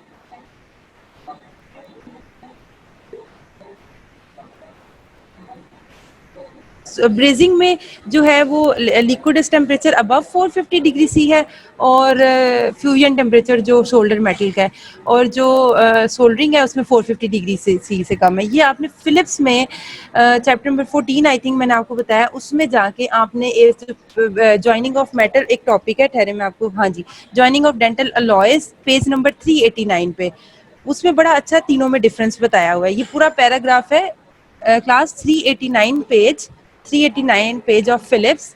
इसमें ये सोल्डरिंग, वेल्डिंग और ब्रेजिंग का डिफरेंस और बड़ा आसान अल्फाज में बताया। आपने यहाँ से ये पैराग्राफ देखना है जाके इसको, ठीक है। पेज नंबर 389, इसमें तीनों की डेफिनेशन दी हुई है और बड़े इजी वर्ड में। फ्लक्स की डेफिनेशन मरियम कह रही हैं फ्लक्स की डेफिनेशन कर दे. फ्लक्स क्या होता है? A flux is a substance which is added in metals. वो हम मेटल्स की ज्वाइनिंग मेटल्स के ऊपर लगाते हैं to assist in the separation of foreign substances from metals. ठीक है, वो जो भी फॉरेन सब्सटेंसेस या ऑक्साइड की लेयर बनी है वो उससे सेपरेट कर देता है ताकि वो जो सोल्डर है, जो ज्वाइनिंग मेटल है, वो उसके ऊपर फ्लो कर सके, कोई उसके दरमियान हर्डल ना हो और वो आसानी से ज्वाइनिंग उसकी हो जाए, उसके पार्ट्स असेंबल हो जाए. ठीक है, जिस चीज़ को हम ज्वाइन करने लगे हैं. और आपने शाहिना नुसरत से जाके पेज नंबर 340 पे मेथड्स ऑफ सोल्डरिंग है क्लास. पेज नंबर 340 पे मेथड्स ऑफ सोल्डरिंग है. ये दोनों मेथड्स आपने वहां से इसको याद करना है. ठीक है, मुझे अब आइडिया नहीं कि ये फिलिप्स में दिए हुए हैं कि नहीं. और soldering process is use for, ये 4 पॉइंट्स हैं पेज नंबर 340 पे. ये भी यहाँ से आपने याद करने हैं. ये आपको क्वेश्चन आ सकता है, short question answer. Soldering process is use for और मेथड्स ऑफ सोल्डरिंग, ये आपने शाइना नुसरत पेज नंबर 340 से जाके इसको पढ़ना है. ठीक है,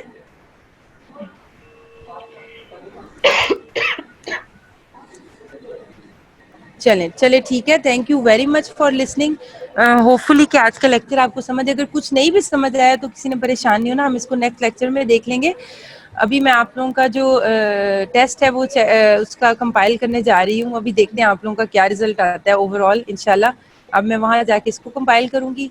तो आपको कोई भी क्वेश्चन हो तो आप प्लीज़ काइंडली इसको लिख लें, नोट डाउन कर लें, हम उसको नेक्स्ट लेक्चर में इंशाल्लाह डिस्कस कर लेंगे.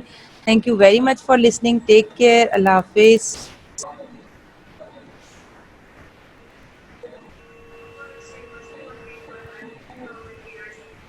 इकरा फिलिप्स में ये मैं आपको बता रही हूँ ना, चैप्टर नंबर 14 है, उसका पेज नंबर 389 ऑनवर्ड्स सारा दिया हुआ है सोल्डर्स का. ठीक है, 389 ऑनवर्ड्स, ये वहां से आपने पढ़ना है. दोनों चीजें मौजूद हैं. ठीक है, चलें ठीक है. ओके जी, अल्लाह हाफिज.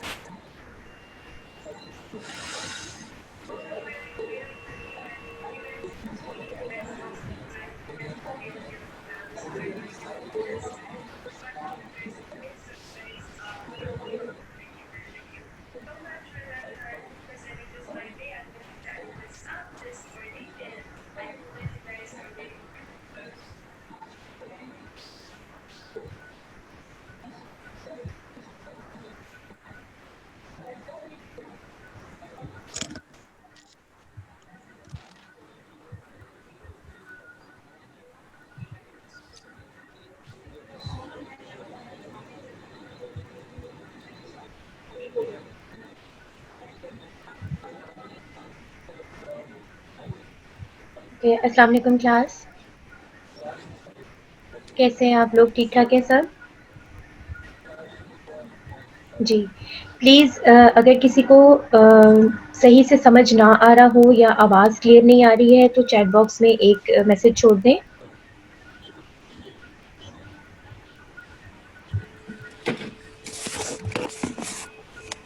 ओके, चलिए let's start the lecture. So today's lecture is basically about Mycobacterium tuberculosis.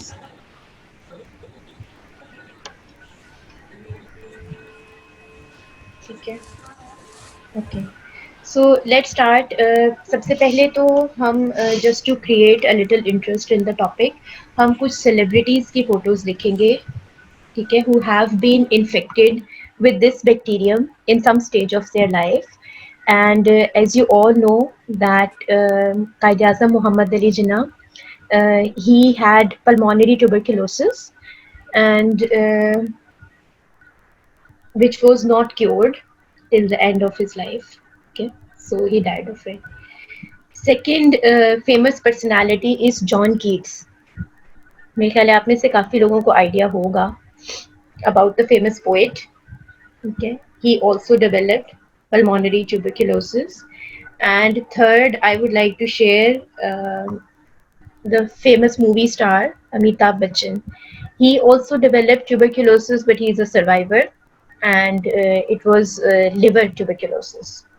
ठीक है, तो this was just to create a little interest in the topic कि हम जो बैक्टीरिया पढ़ने जा रहे हैं आज, it has infected a large population of the world, and some people were able to survive जो कि ऐसे टाइम पे इसका शिकार हुए, जिस वक्त एक प्रॉपर ट्रीटमेंट लाइन अवेलेबल थी और उन्होंने अपना ट्रीटमेंट पूरा करवाया।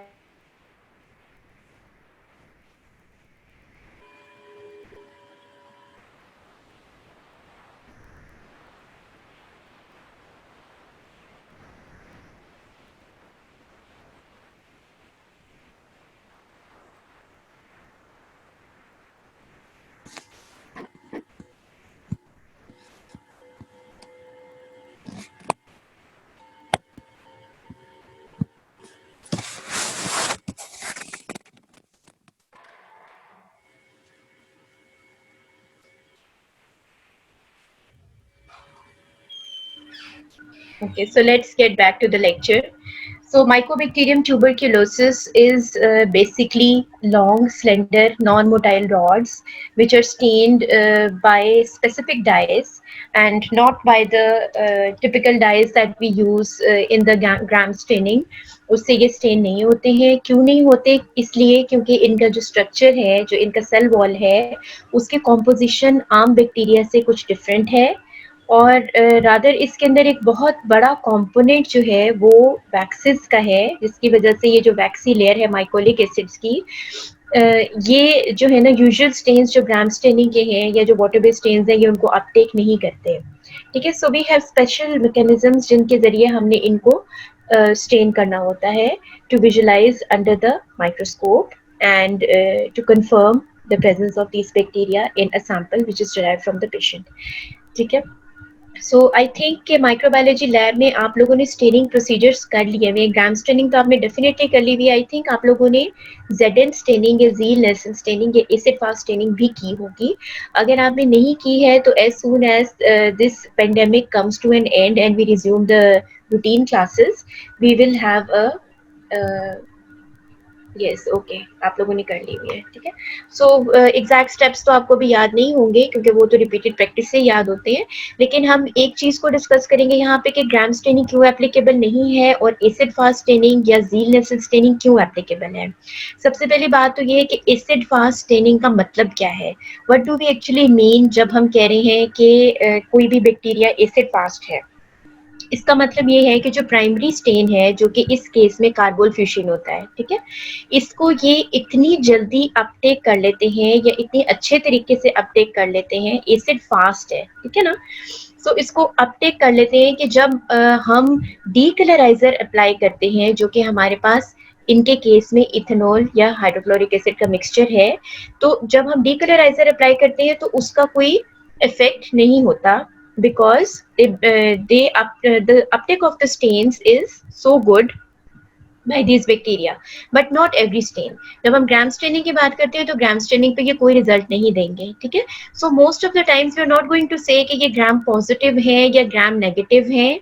ये ग्राम स्टेनिंग से स्टेन होते ही नहीं है। इसीलिए अगर मैं आपसे कहीं पे पूछूं कि माइकोबैक्टीरियम ट्यूबरक्यूलोसिस ग्राम स्टेनिंग पे क्या रिजल्ट देगा, तो आपने उसका आंसर यही देना है कि they are poorly stained by Gram stain, ये कोई रिजल्ट नहीं देंगे, इसीलिए इनके लिए स्पेसिफिक स्टेनिंग अप्लाई की जाती है। मोस्टली बच्चे इसमें ये गलती करते हैं कि ये लिख देते हैं कि ये ग्राम नेगेटिव है, these are not gram negative.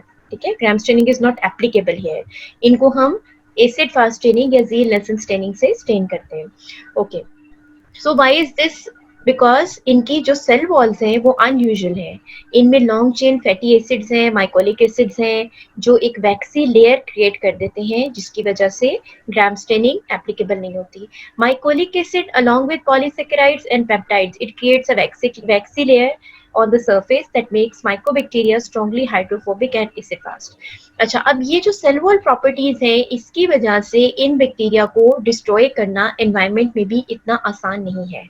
ठीक है, अच्छा, और एक और बात ये है कि जो इनकी रेजिस्टेंस की हम बात करते हैं, वो उसमें एक रोल इसका भी है, because they are not easily destroyed. ठीक है, so they will remain in the environment for a longer time. ठीक है, so if we have to destroy them then we should have proper disinfectants जिनकी मदद से इनको डिस्ट्रॉय किया जा सके, otherwise they are going to survive in the environment and reinfect or infect other persons in the same environment. So Mycobacterium tuberculosis is basically obligate aerobe. ठीक है, इसका क्या मतलब है? दे आर स्ट्रिक्ट एरोब्स, यानी in the presence of oxygen या high concentration of oxygen ये survive करेंगे in the highly oxygenated tissues. अब सबसे हाईली ऑक्सीजनेटेड टिश्यू कौन सा होगा? Upper lobe of the lung, ठीक है, और इसके अलावा पार्ट ऑफ किडनी। ओके, सो अब इसका स्ट्रक्चर थोड़ा सा हम डिटेल में डिस्कस कर लेते हैं। अगेन मैं आपको साथ साथ बताती जाऊंगी कि इसमें से हमें क्या क्वेश्चंस प्रिपेयर करने हैं, किस तरह से आपसे एग्जाम में पूछा जा सकता है। तो पहला क्वेश्चन जो आपसे पूछा जा सकता है माइकोबैक्टीरियम ट्यूबरकुलोसिस के बारे में, वो हमने कर लिया कि what is acid fast staining और क्यों एसिड फास्ट स्टेन होते हैं, ग्राम स्टेनिंग से क्यों स्टेन नहीं होते। Next is about the structure of bacterium. ये हम अभी बच्चे मायरा हम अभी ये आगे डिस्कस करेंगे, मैं आपको साथ साथ बताऊंगी, ठीक है। We have just started. So पहले हम स्ट्रक्चर पढ़ेंगे, ठीक है। इसमें आपने ये 4 चीजें हैं, 4 कंपोनेंट्स हैं जिनको आपने याद रखना है जब भी आपसे माइकोबैक्टीरियम ट्यूबरकुलोसिस का स्ट्रक्चर या इसके विरुलेंस फैक्टर्स पूछे जाएंगे तो दे आर 4 इन नंबर, ठीक है। अपनी बुक पे मार्क कर लें इसको कि ये 4 कौन कौन से हैं जो आपने आंसर में बताने हैं। नंबर 1 इज माइकोलिक एसिड, जो लॉन्ग चेन फैटी एसिड्स हैं। C78 कार्बन नंबर 78 से लेके 90 तक वेरी करता है, ठीक है। लॉन्ग चेन फैटी एसिड्स हैं called mycolic acids in the cell wall. Second है कॉर्ड फैक्टर। कॉर्ड फैक्टर का प्रॉपर नाम लिखा हुआ है ट्रेहेलोज डाइमाइकोलेट, ये आपने याद रखना है, ठीक है। ये क्या चीज है? ये ग्लाइकोलिपिड मॉलिक्यूल है जो सेल वॉल में प्रेजेंट है, ठीक है। अच्छा, और प्राइमरीली ये लिपिड्स जो सेल वॉल की एक्सटीरियर पे प्रेजेंट होते हैं। अब ये जो कॉर्ड फैक्टर है ये बेसिकली क्या करता है? ये इनकी अरेंजमेंट को इन्फ्लुएंस करता है into long and slender forms, giving it's name and correlated with the virulence of the organism. अच्छा, ये तो 2 कंपोनेंट्स हो गए। पहला कंपोनेंट क्या है जो मैंने आपको बताया? लॉन्ग चेन फैटी एसिड्स है। सेकंड है कॉर्ड फैक्टर जिसका प्रॉपर एक नाम है, क्या है? ट्रेहेलोज डाइमाइकोलेट। थर्ड आपके पास जो कंपोनेंट है वो माइकोबैक्टीरियम की प्रोटीन्स हैं, ठीक है।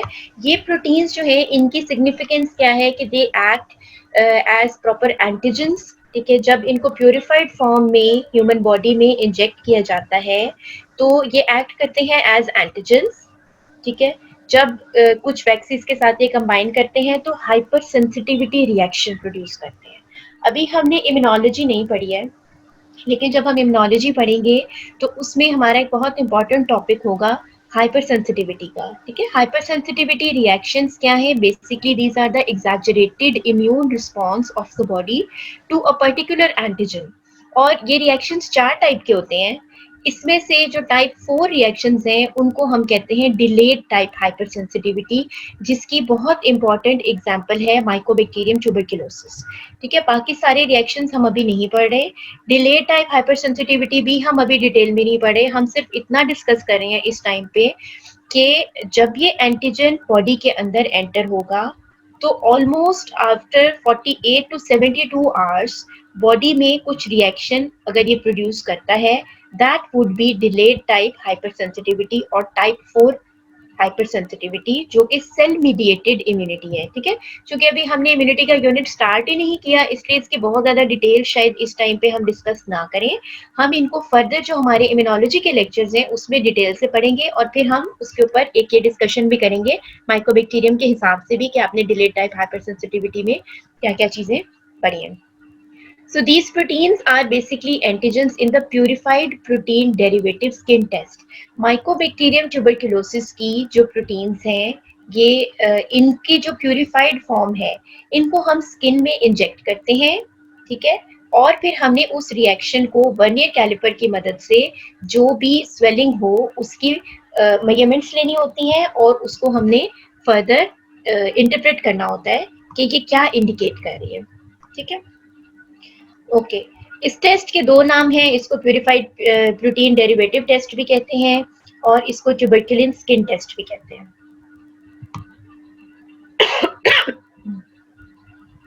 Yes, the people who have this type of hypersensitivity may be immunodeficient, ठीक है। स्पेसिफिकली टाइप 4 हाइपरसेंसिटिविटी की बात करें हम सेल मीडिएटेड इम्यूनिटी की, ठीक है।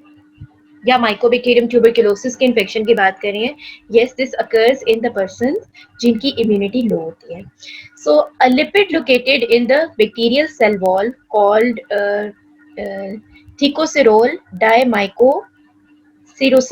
ठीक है, ये भी नाम आपने याद रखना है. It is required for pathogenesis in the lung.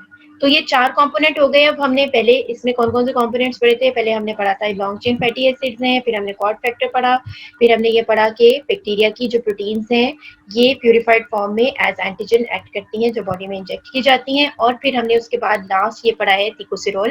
ठीक है, तो ये 4 कंपोनेंट्स जब भी आपसे माइकोबैक्टीरियम ट्यूबरकुलोसिस के विरुलेंस फैक्टर्स पूछे जाएंगे या स्ट्रक्चरल कंपोनेंट्स पूछे जाएंगे या यूनिक स्ट्रक्चरल कंपोनेंट्स पूछे जाएंगे तो आपने ये 4 अपने आंसर में लिखने हैं. बुक में इनको मार्क कर लीजिएगा क्योंकि ये बुक में अलग अलग नंबरिंग करके नहीं बताए हुए. ठीक है, ऑल्दो लिखे हुए हैं लिविंसन में, ये चारों कंपोनेंट्स लिखे हुए हैं. जहाँ पे इंट्रोडक्शन दिया हुआ है माइकोबैक्टीरियम ट्यूबरकुलोसिस का, वहां पे इसके चारों विरुलेंस फैक्टर्स लिखे हुए हैं, लेकिन उनके ऊपर नंबरिंग आपने खुद करनी है और चारों को आपने याद रखना है. ठीक है, अच्छा ये एक पिक्चर है, ये थोड़ा सा आपको बताने के लिए कि ये जो माइकोलिक एसिड लेयर है, this is a component of the cell wall of the bacterium. ठीक है, एंड माइकोलिक एसिड की लेयर के नीचे जो सेकेंड लेयर है वो पेप्टाइडोग्लाइकन है. So peptidoglycan is also present in the Mycobacterium tuberculosis just like gram positive और ग्राम नेगेटिव, जिनमें दोनों में प्रेजेंट होती है, लेकिन वेरी करता है कि ये थिकनेस किस में ज्यादा है और किस में कम है. ग्राम पॉजिटिव में थिक होती है, एक्सटर्नल होती है, यानी इसकी लोकेशन डिफरेंट होती है.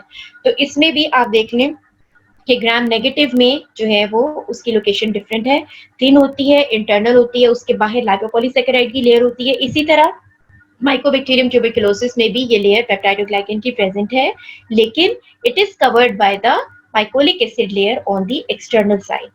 ठीक है, ओके. सेकेंड, ये जो प्रोटीन है जिसको हम यूज करते हैं, ये पॉलीपेप्टाइड्स हैं, ये इसके सेल वॉल कंपोनेंट्स हैं. ठीक है, जिनको हम प्यूरिफाइड प्रोटीन डेरिवेटिव के तौर पे इस्तेमाल करते हैं. ठीक है, अच्छा अब ये जो लॉन्ग चेन फैटी एसिड्स हैं वो भी इसमें आपको नजर आ रहे होंगे, ग्लाइकोलिपिड्स भी हैं. ठीक है, पेप्टाइडोग्लाइकोलिपिड्स हैं. ठीक है, ये सारा ये इसका एक जनरलाइज स्ट्रक्चर है सेल वॉल का. ठीक है, although we are usually not asked to draw this structure. जब हमारे माइकोबैक्टीरियम ट्यूबरकुलोसिस पे क्वेश्चन आएगा, इसका चांस कम है कि आपको ये स्ट्रक्चर ड्रॉ करने के लिए कहा जाए, लेकिन आपके जो इनिशियल चैप्टर्स हैं, I think it's chapter number 2 of the general bacteriology, जहाँ पे आपको ये बताया हुआ है कि ग्राम स्टेनिंग में ग्राम पॉजिटिव और ग्राम नेगेटिव में क्या डिफरेंस होता है, वहाँ पे कंपैरिजन की डायग्राम में इसके साथ माइकोबैक्टीरियम ट्यूबरकुलोसिस की डायग्राम भी बनाई हुई है, जो कि आपको ये बता रही है कि ये एसिड फास्ट स्टेनिंग के लिए इसे ये यूज की जाती है, इसके ऊपर यूज की जाती है स्टेनिंग. तो वहां पे आपसे ये कहा जा सकता है कि कंपैरिजन में आप तीनों डायग्राम्स ड्रॉ करें, gram positive, gram negative and acid fast. ठीक है, तो इसलिए इसका जो बेसिक स्ट्रक्चर है वो आपने याद रखना है. Okay. One other important thing is tuberculosis is a fairly common disease. Almost 1/3 of the world's population is infected with Mycobacterium tuberculosis. ठीक है, तकरीबन 30 मिलियन लोग जो हैं उनमें ये डिजीज एक्टिव है. एशिया और अफ्रीका के जो ममालिक हैं उनमें ये डिजीज ज्यादा कॉमन है. अच्छा, अब एक और बात इसमें याद रखिएगा कि पिछले कुछ सालों में जो स्टडीज हुई हैं उसमें ये भी पता चलाया गया है कि जो HIV इन्फेक्टेड पॉपुलेशन है, जैसे कि अभी मायरा ने गालिबन क्वेश्चन पूछा था या जिसने भी पूछा था कि इन लोगों में इम्यूनिटी कम होती है, तो बच्चे जरूरी नहीं है कि कोई भी हाइपर सेंसिटिविटी रिएक्शन जब हो तो वो लो इम्यूनिटी की वजह से ही हो, लेकिन specifically talking about the type 4 hyper sensitivity reaction, उसमें तो लाजमी इम्यूनिटी लो ही होगी. ठीक है, हाइपर सेंसिटिविटी रिएक्शन किसी ड्रग से भी हो सकते हैं, किसी खाने की चीज से भी हो सकते हैं. ठीक है, लेकिन यहाँ पे बैक्टीरियल कंपोनेंट है, यहाँ पे इन्फेक्शन है, तो यहाँ पे डेफिनेटली लो इम्यूनिटी भी है.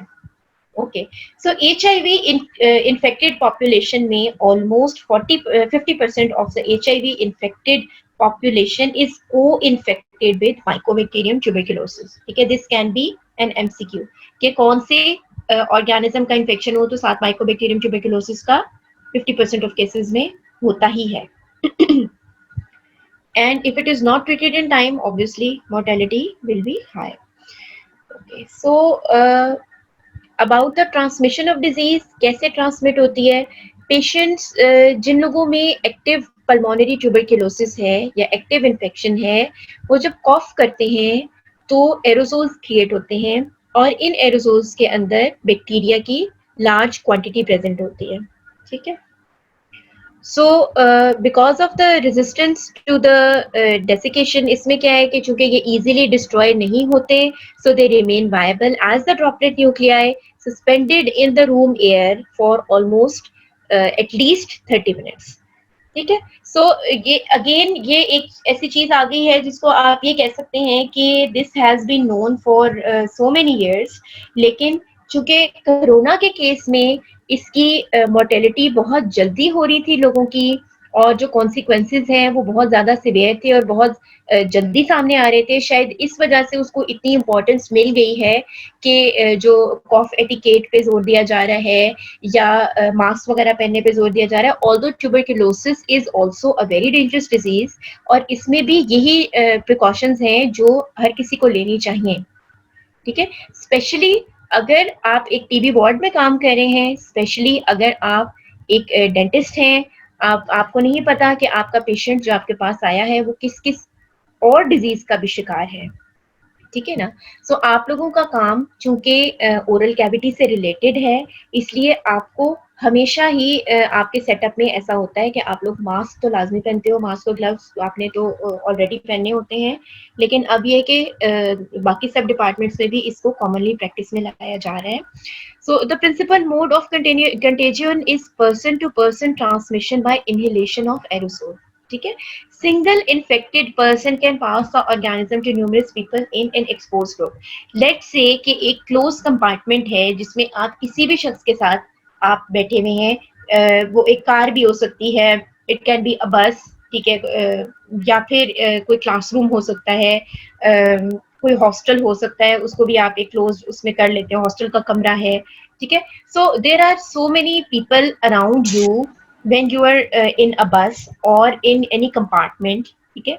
सो क्लोज कंपार्टमेंट में हमेशा ये चांस तो होता है कि अगर एक पर्सन को किसी भी किस्म का इन्फेक्शन है, और स्पेशली वो इन्फेक्शन जो रेस्पिरेटरी ड्रॉपलेट्स के जरिए से फैलते हैं, जो कॉफ के जरिए से फैलते हैं, या इवन व्हेन वी टॉक तब भी एरोजोल्स जनरेट होते हैं, ठीक है। जब हम बात करते हैं तब भी जनरेट होते हैं, जब हम कॉफ करते हैं तब भी जनरेट होते हैं, जब हम स्नीज करते हैं तब भी जनरेट होते हैं। तो जितने लोग उस पर्सन के करीब होंगे वो सब के सब एट रिस्क होंगे कि वो इन्फेक्शन वो गेटअप कर सकते हैं, ठीक है। So this is a picture just to let you know कि this is a droplet infection and this is an infected person. यहाँ पे आप एक लंग कैविटी भी देख सकते हो, ठीक है। स्नीजिंग एंड कॉफिंग दोनों से जो माइकोबैक्टीरियम ट्यूबरकुलोसिस है, इन एरोसोल्स के जरिए किसी भी हेल्दी पर्सन से जो सेम एनवायरनमेंट में प्रेजेंट है, इस पर्सन को इन्फेक्ट कर सकता है। ओके, सो कौन से लोग हैं जो हाई रिस्क पे हैं ट्यूबरकुलोसिस डेवलप करने के लिए? इसमें बहुत कम एग्जांपल्स दी हुई है, लेकिन इसके अलावा और भी एग्जांपल्स हैं। नंबर 1 यहाँ पे लिखा है HIV इन्फेक्शन। डेफिनेटली वो लोग जिनकी सेल मीडिएटेड इम्यूनिटी लो है, they are at high risk to develop this infection. फिर वो लोग जो स्मोक करते हैं रेगुलरली, वो लोग जिनकी न्यूट्रिशन कम है, और वो लोग जो अल्कोहल का इस्तेमाल करते हैं, ठीक है। सो ये सिर्फ 4 कैटेगरीज हैं। इसमें एक बहुत बड़ी कैटेगरी जो नहीं लिखी हुई वो है हेल्थ केयर प्रोवाइडर्स, ठीक है। Because we being health care providers, हमने पेशेंट्स को डील भी करना है नोइंगली और अननोइंगली। समटाइम्स वो पेशेंट डायग्नोज्ड होता है, समटाइम्स हमें नहीं पता होता, ठीक है। अगर डायग्नोज्ड होगा डेफिनेटली आप सारी प्रिकॉशंस ले लोगे, लेकिन जब अनडायग्नोज्ड है तो आपको नहीं पता। So every person who is entering your clinic, उसके लिए आपको ये सस्पेक्ट करना चाहिए कि वो किसी भी किस्म के रेस्पिरेटरी इन्फेक्शन में या किसी भी किस्म के कंटेजियस इन्फेक्शन में मुब्तला हो सकता है। You don't know the status, okay, so you have to take your own safety precautions, and it is good or even better कि आप पेशेंट को इतना एजुकेट कर दें कि जब उसे खांसी आती है, या जो ऐसा पेशेंट है जिसको रूटीन बेसिस पे खांसी आ रही है, तो अपनी इन्वेस्टिगेशंस तो करवाए, अपना मेडिकल हेल्प तो सीख करे, लेकिन अपनी पर्सनल जो मास्क है वो उसको इस्तेमाल करे ताकि दूसरे लोग भी उस डिजीज से एट रिस्क ना आए। Contacts of the infected person, ये कोई भी हो सकते हैं, ठीक है। स्पेशली वो लोग जिनकी फैमिली में, जिनके घर में किसी बंदे को ट्यूबरकुलोसिस हो, ठीक है। वो जो हाउस होल्ड कॉन्टेक्ट्स हैं, जो उस घर में उसके साथ रह रहे हैं, जो डेली उसी एनवायरनमेंट से एक्सपोज हैं जहाँ पे वो कॉफ कर रहा है या स्नीज कर रहा है, ठीक है। Okay, hospital staff handling the patient और हिज रेस्पिरेटरी सिक्रेशन, ठीक है, दिस शुड बी रिमेंबर्ड कि जो भी लोग हैं उसमें, चाहे उसमें नर्सेज हैं, चाहे उसमें वार्ड बॉयज हैं, चाहे उसमें डॉक्टर्स हैं, जो भी लोग हैं जो कि इस पेशेंट को हैंडल कर रहे हैं या उसकी रेस्पिरेटरी सिक्रेशंस को हैंडल कर रहे हैं. Persons living in close compartments, ठीक है, ये हमने डिस्कस कर लिया. पर्सन्स विद पुअर न्यूट्रिशन, ठीक है, एंड हाई स्ट्रेस लेवल. सो इसमें एक बात याद रखिएगा, जो आपको इतना स्ट्रेस किया जाता है कि whenever you are going to your ward और योर क्लिनिकल, जो भी आपका क्लिनिकल क्लास है उसमें जब आपने जाना है, जब आपने पेशेंट्स चेक करने हैं स्पेशली, तब से तो आपको अपनी रूटीन बना लेनी चाहिए कि आपने एक हेल्दी डाइट लेनी है और आपने अपना ब्रेकफास्ट स्किप नहीं करना, अपनी इम्यूनिटी को खुद लो नहीं होने देना. And if at some stage of the studies, if you're not feeling well or at some stage जहाँ पे आपने clinical भी आप practice कर रहे हो, even if you're not well, so it is better to take a day off than to catch an infection or to spread an infection. ठीक है. Mycobacterium tuberculosis produces no exotoxins and does not contain endotoxin itself. All the initial site of infection is the lung. ठीक है, वो हमने discuss कर लिया. क्यों? Because they require oxygen rich environment. Mycobacterium tuberculosis survives and multiplies within a cell vacuole called the phagosome. So जब human body के अंदर एंटर हो गए, रेस्पिरेटरी सिस्टम के अंदर एंटर हो गए, अब ये रेस्पिरेटरी एपिथेलियम में भी ग्रो कर सकते हैं, ठीक है, सेल के अंदर एंटर हो सकते हैं. अच्छा, उसमें क्या है, फेगोसोम बनेगा. फेगोसोम, ये जो आपने फेगोसिटोसिस का प्रोसेस पढ़ा होगा, तो फेगोसोम से फेगोलाइसोसोम बनेगा और उसमें इस बैक्टीरियम को डिस्ट्रक्ट हो जाना चाहिए. ठीक है. ऑल्दो इन हेल्दी इंडिविजुअल्स मोस्टली अगर कोई बैक्टीरियम बॉडी के अंदर एंटर हो जाए तो उसका जो फॉलोइंग जो टाइम होता है नेक्स्ट 2 to 4 वीक्स में बॉडी अपनी मैक्सिमम कैपेसिटी यूज करती है किसी भी किस्म का जो इन्फेक्शन हो उसको क्लियर करने के लिए. ठीक है. But sometimes we have some bacteria और सम वायरसेस जिनको डिस्ट्रॉय करना बॉडी के लिए इतना इजी नहीं होता. जैसे कि इसकी कुछ प्रोटीन्स ऐसी हैं जो कि फेगोसोम को फेगोलाइसोसोम बनने से रोक देती हैं ताकि बैक्टीरिया जो है ये डिग्रेडेटिव एंजाइम्स को ओवरकम कर जाए और बॉडी के अंदर सरवाइव कर जाए. सो बेसिकली यहाँ पे जो विरुलेंस है ना वो इसी से रिलेटेड है. बैक्टीरिया का होस्ट सेल के अंदर सरवाइव करने के लिए अपने मैकेनिज्म्स जनरेट करना और उनको यूटिलाइज करना कि वो डिग्रेडेटिव एंजाइम्स के जरिए से खुद से डिस्ट्रक्ट ना हो जाए और बॉडी के अंदर सरवाइव कर जाए. ठीक है. तो बेसिकली इसका सबसे इम्पोर्टेंट जो विरुलेंस फैक्टर है या आप कह सकते हैं प्रॉपर्टी है सर्वाइवल के लिए वो यही है कि वो ऐसे एंजाइम्स प्रोड्यूस करता है कि वो डिस्ट्रक्ट ना हो सके. Tubercle bacilli they are inhaled into alveoli of the lungs and ingested by macrophages but not killed. ठीक है. इसके मैकेनिज्म हमने थोड़ा सा डिस्कस कर लिया कि दे हैव सर्टेन प्रोटीन्स जो कि डिग्रेडेटिव एंजाइम से इनको प्रोटेक्ट कर लेती हैं. These bacteria multiply in macrophages and they cause additional macrophages to migrate into the area forming an early tubercle. So क्या होता है कि जब कुछ बैक्टीरिया हैं मैक्रोफेजेस के अंदर ये रिपीटेडली ग्रो करें. अब मैक्रोफेज जो है वो एक फेगोसिटिक सेल है और उसकी भी एक कैपेसिटी है कि किस हद तक उसके अंदर बैक्टीरिया मल्टीप्लाई कर सकते हैं. So there will be a stage जब ये मैक्रोफेज जो है इसकी ये कैपेसिटी एक्सीड कर जाएगी, ये सेल रप्चर हो जाएगा और ये बैक्टीरिया जो है ये सराउंडिंग सेल्स के अंदर फैल जाएंगे विद द सेम मैकेनिज्म. इसी तरह से सेल्यूलर अपटेक होगा और फिर ये अपने मैकेनिज्म यूज करके अपनी डिस्ट्रक्शन को रोक देंगे और उसी फेगोसोम के अंदर फर्दर मल्टीप्लाई करना शुरू कर देंगे. ठीक है. अच्छा, सो ये जो ट्यूबरकल है ये कैसे बनता है? अब इस एरिया में यहाँ पे फर्दर जो प्रोटेक्टिव सेल्स हैं या फेगोसिटिक सेल्स हैं वो आना शुरू होंगे ताकि वो किसी तरह से इस एरिया में जो भी फॉरेन बॉडी या फॉरेन पार्टिकल एंटर हो गया है उसको रोक सकें. ठीक है. ये जो अर्ली ट्यूबरकल है इसको हम कहते हैं गॉन फोकस. ठीक है. ये टर्मिनोलॉजीज आपने याद रखनी है. What is a gone focus? It is basically the early tubercle. ठीक है. After a few weeks, when many of the macrophages die and release the tubercle bacilli, they form a caseous center in the tubercle. अब अपना थोड़ा सा recall करें inflammation का chapter जिसके अंदर आपने पढ़ा था कि 3 टाइप्स ऑफ इन्फ्लेमेशन है. एक्यूट इन्फ्लेमेशन है, क्रॉनिक इन्फ्लेमेशन है और ग्रैन्युलोमेटस इन्फ्लेमेशन. ठीक है. तो जो ग्रैन्युलोमेटस इन्फ्लेमेशन हमने पढ़ी थी वो माइकोबैक्टीरियम ट्यूबरकुलोसिस ग्रैन्युलोमा फॉर्मेशन करते हैं. ठीक है.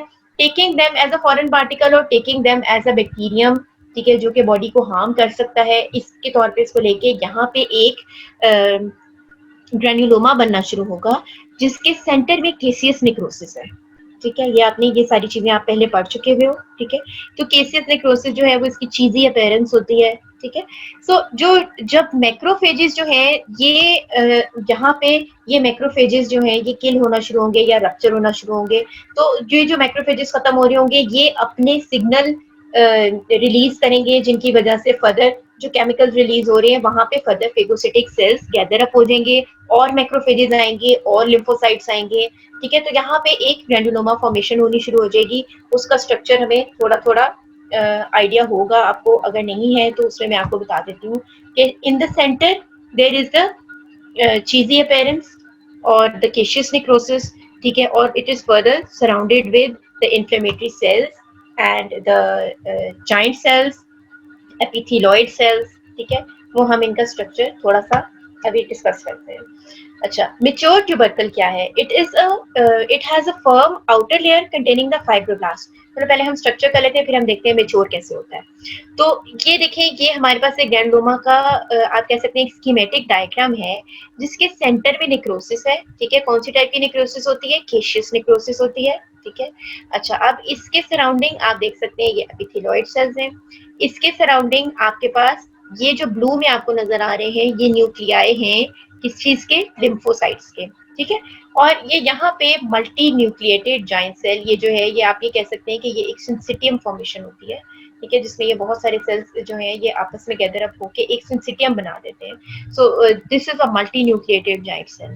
ठीक है, सो ये जनरलाइज्ड कंपोनेंट्स हैं। अच्छा, अब ये जो आप देख रहे हैं यहाँ पे, you can call it a primary tubercle. ठीक है, सो इसमें यही तक के कंपोनेंट्स हैं। जब ये इमेच्योर से मेच्योर फॉर्म में कन्वर्ट होगा तो इसके बाहर एक फाइब्रोब्लास्ट की लेयर भी आनी शुरू हो जाएगी। ठीक है, ये यहाँ पे बाहर एक लेयर फाइब्रोब्लास्ट की भी आ जाएगी। So the structural components of a granuloma they include epithelioid cells, multinucleated giant cells, lymphoid cells. ठीक है, नेक्रोसिस एंड फाइब्रोसिस ये आप जनरल स्ट्रक्चर पढ़ भी चुके हैं, जहाँ पे आपने ग्रैन्युलोमेटस इन्फ्लेमेशन पढ़ी थी।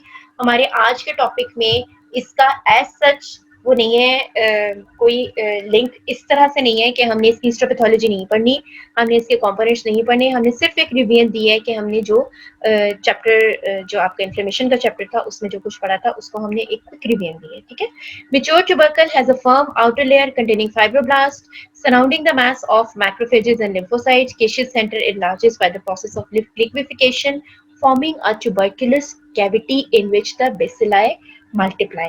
ठीक है, अब ये डिजीज जो है ये क्रॉनिक की तरफ जा रही है। ठीक है, तो जो इमेच्योर ट्यूबरकल था वो मेच्योर हो गया है। ठीक है, अब इसके सेंटर में लिक्विफिकेशन हो गई है, कैविटी फॉर्मेशन हो गई है। ये लिक्विफिकेशन तब तक होती रहती है जब तक ये ट्यूबरकल रप्चर नहीं कर जाता, और जब ये ट्यूबरकल रप्चर कर जाता है तब ये इन्फेक्शन स्प्रेड हो जाती है। ठीक है, बेसिलाई जो है ये स्पिल हो जाते हैं ब्रोंकियोल्स में, डिसेमिनेट हो सकते हैं डिफरेंट बॉडी ऑर्गन्स में, रेस्पिरेटरी सिस्टम में पहले तो, और फिर बॉडी के दूसरे कंपोनेंट्स तक भी जा सकते हैं थ्रू द हेमाटोजेनस रूट या फिर including the lymph nodes. Excuse me. अच्छा, अब स्प्रेड कैसे होता है? ये spread of the organism with in the body occurs by two mechanisms. या तो ये ट्यूबरकल इरोड करके ब्रोंकस के अंदर चला जाएगा। ठीक है, इसका केशियस कंटेंट वहां पे लीक हो जाएगा, फिर ये ऑर्गेनिज्म लंग के दूसरे पार्ट में फैल जाएंगे, और अगर ये स्प्यूटम जो है ये पेशेंट अपना स्वॉलो कर लेता है तो ये जीआईटी में भी रीच कर सकते हैं। और अगर पेशेंट वो स्प्यूटम एक्सपेक्टोरेट कर देता है, ठीक है, यानी थ्रू आउट कर देता है, तो फिर जो उसके सराउंडिंग एरिया में जो लोग होंगे वो भी इन्फेक्ट हो सकते हैं। सेकंड क्या है कि ये डिसेमिनेट हो सकता है ब्लड स्ट्रीम से दूसरे ऑर्गन्स में। ठीक है, ये जो डिसेमिनेशन है ये अर्ली स्टेज पे भी हो सकती है अगर सेल मीडिएटेड इम्यूनिटी लो है किसी की। ठीक है, और अगर सेल मीडिएटेड इम्यूनिटी इंटैक्ट है तो फिर कुछ टाइम के लिए ये इनिशियल इन्फेक्शन जो है ना ये बॉडी के अंदर कंटेन हो सकती है। ठीक है, और कुछ फिर दोबारा जब वो इंडिविजुअल इम्यूनो कॉम्प्रोमाइज होगा किसी भी वजह से, या उसको कोई और क्रॉनिक डिजीज हो चुकी होगी, उसकी इम्यूनिटी किसी वजह से कॉम्प्रोमाइज होगी, तो वो दोबारा से इन्फेक्शन डेवलप कर सकता है। So this is called reactivation tuberculosis, कि वो एक टाइम पे थी फिर वो डोरमेंट हो गई, और जब पेशेंट की इम्यूनिटी कम हुई तो वो दोबारा से फुल अकर करते। ओके, सो ये एक छोटी सी समरी है जिसमें हम बस मामूली सा इसमें हम देखने लगे हैं कि ये जो प्राइमरी और सेकेंडरी ट्यूबरकुलोसिस है इसमें क्या डिफरेंस होते हैं। सबसे पहले तो एक जो है ना, जो इसके लीजन्स होते हैं ना, उसमें एक डिफरेंस होता है। जो प्राइमरी ट्यूबरकुलोसिस है अमूमन वो जो अपर लोब ऑफ लंग का जो है ना, आप समझ सकते हैं कि लोअर हाफ और जो लोअर क्वाड्रेंट है इसका अपर हाफ, ठीक है, अपर का लोअर और लोअर का अपर, ठीक है। ये एक लोकेशन यहाँ पे आपको पता चल रही है। यहाँ पे जो प्राइमरी लियन बनती है, ठीक है, और अगर इस लियन के साथ, जैसे हमने अभी पढ़ा कि ये ग्रैंडोमा बन गया, ट्यूबरकल बन गया, ठीक है, अगर इस लियन के साथ लिम्फ नोड भी इन्वॉल्व हो जाता है, इस प्राइमरी लियन को हम कहते हैं गॉन फोकस, ठीक है। और ये गॉन फोकस कहाँ पे होता है? प्राइमरी ट्यूबरकुलोसिस का जो गॉन फोकस है वो किस जगह पे मौजूद होता है? अपर लोब के लोअर एंड पे या लोअर लोब के अपर एंड पे, ठीक है। और जब इस गॉन फोकस के साथ जो है इसकी ड्रेनिंग लिम्फ नोड भी शामिल हो जाती है, तो अब हम इसको कहते हैं गॉन कॉम्प्लेक्स, ठीक है। ये गॉन फोकस और गॉन कॉम्प्लेक्स याद रखिएगा, ठीक है, इसकी लोकेशन भी याद रखिएगा। अमूमन जो सेकेंडरी ट्यूबरकुलोसिस होती है वो अपर लोब में होती है, ये देखें, ये एपाइकल एरिया में, यहाँ पे सेकेंडरी होती है, ठीक है। ये हमने सिर्फ लियंस ही देखी है इसमें से। Okay, so about the clinical findings, clinical features क्या क्या हो सकते हैं बच्चों इसमें?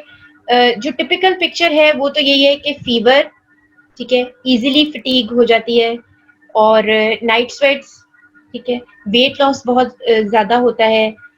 मतलब इतना वेट लॉस होगा कि आपका पेशेंट आपको खुद बताएगा कि डॉक्टर साहब मेरे पिछले कुछ अरसे में जो है ना मुझे ऐसे महसूस होता है कि मेरे कपड़े खुले हो गए हैं, घर वाले भी कह रहे हैं कि वजन बहुत कम हो रहा है, ठीक है। और समटाइम्स आपके पास रिकॉर्ड भी होता है कि जी प्रीवियसली ये 6 महीने पहले या 1 साल पहले इस पेशेंट का इतना वेट था और 1 साल के दौरान या 6 महीने के दौरान या 2 महीने के दौरान इसका वजन जो है वो रिलेटिवली कम होता जा रहा है, ठीक है। Pulmonary tuberculosis it causes cough and haemoptysis, ठीक है, तो इसमें कॉफ भी है और ब्लड स्टेन्ड स्प्यूटम भी है। अच्छा, फिर फर्दर हमारे पास और क्या क्लिनिकल फाइंडिंग्स हो सकती है? स्कॉफ्यूला, एक स्कॉफ्यूला की टर्म आपकी बुक में यूज की गई है। ये क्या चीज है? Basically mycobacterial cervical lymph adenitis. जो नेक के लिम्फ नोड्स हैं वो उनमें इन्फ्लेमेशन, ठीक है, इनलार्ज होते हैं और मेटेड अपीयरेंस होती है, swollen non tender lymph nodes, usually एक साइड पे, जिस साइड पे इन्फेक्शन होगा उस साइड पे वो लिम्फ नोड्स enlarged होंगे। Lymph adenitis is most commonly extrapulmonary manifestation of the tuberculosis। फिर एक और टर्म आपकी बुक में यूज हुई है मिलियरी ट्यूबरकुलोसिस। इसमें क्या होता है? मिलियरी ट्यूबरकुलोसिस में डिसेमिनेशन है जनरलाइज्ड, ठीक है, multiple disseminated lesions that resemble the millet seeds, ठीक है। तो ये सीड्स की तरह से पूरी डिसेमिनेटेड होती है। इसकी मैं भी आपको पिक्चर भी दिखाती हूँ मिलियरी ट्यूबरकुलोसिस की। ये दोनों को कैसे आप डिफरेंशिएट करते हो। ट्यूबरकुलस मेनिंजाइटिस भी हो सकता है, ट्यूबरकुलस ऑस्टियोमाइलाइटिस भी हो सकता है, वर्टिब्रल ऑस्टियोमाइलाइटिस, पॉट्स डिजीज भी इसको कहते हैं। ये इसकी इंपॉर्टेंट डिसेमिनेटेड फॉर्म्स है। One important thing which I would like to mention वो ये है कि ट्यूबरकुलोसिस बच्चों हमारी बॉडी में किसी भी ऑर्गन की ट्यूबरकुलोसिस हो सकती है, ठीक है, किसी भी ऑर्गन की ट्यूबरकुलोसिस हो सकती है, ठीक है। फॉर एग्जाम्पल हम देखते हैं ओरल कैविटी में, ये देखें, ये यहाँ पे आपको अल्सर्स बने हुए ये नजर आ रहे हैं ना, ठीक है। ये जो लीयंस हैं इनकी आप बायोप्सी लोगे, ठीक है, इनकी आप बायोप्सी लोगे, सेंड करोगे, तो इसमें ज्यादा चांस ये है क्योंकि ये ट्यूबरकुलोसिस है तो इसमें आपको ग्रैंडोमा फॉर्मेशन नजर आएगी। ओके, यहाँ पे आप देख सकते हैं इस पेशेंट की टंग इन्वॉल्व है, ठीक है। तो डिफरेंट प्रेजेंटेशंस हैं। ट्यूबरकुलोसिस बहुत सारे डिफरेंट फॉर्म्स में प्रेजेंट कर सकती है। अच्छा, समटाइम्स ऐसे हो सकता है कि आपके पास पेशेंट आए हैं मेनिंजाइटिस के साथ, आपने उसकी इन्वेस्टिगेशंस रन की है, सीएसएफ भेजा, तो उसमें जो है ट्यूबरकुलोसिस आ गई है, ठीक है। तो यहाँ पे आप देख सकते हैं there is a enhancement at the base of the brain, यहाँ पे आपको इस एरिया में नजर आ रहा है, ठीक है। स्पाइनल ट्यूबरकुलोसिस भी हो सकती है, ठीक है, ये एरिया है जो इन्वॉल्व है, ये आप देख सकते हो, ठीक है, वर्टिब्रल एरिया इज इन्वॉल्व। फिर tuberculosis can occur in the eye, ठीक है, इसमें ये जो छोटे छोटे डॉट्स आपको नजर आ रहे हैं ये यहाँ देखें इनकी डिटेल, ठीक है, और इसी तरह से ये इसके ब्रेन की इमेजिंग में भी नजर आ रही है। जी, किसी ने कोई क्वेश्चन पूछना है? Then this is the ear of a patient, ठीक है, और ईयर के अंदर भी आप देख सकते हैं कि ट्यूबरकुलोसिस अकर कर सकती है। Then one of the most common presentations is tuberculosis which is present in the lung, pulmonary tuberculosis. यहाँ पे आप देख सकते हैं, ठीक है, यहाँ आपको एरिया नजर आ रहा है, फाइब्रोसिस हुई है। Then tuberculosis of the GIT, it is very very common, ठीक है, जो जीआईटी की ट्यूबरकुलोसिस है ये भी बहुत कॉमन है, हमारे यहाँ बहुत ज्यादा होती है इंटेस्टिनल ट्यूबरकुलोसिस।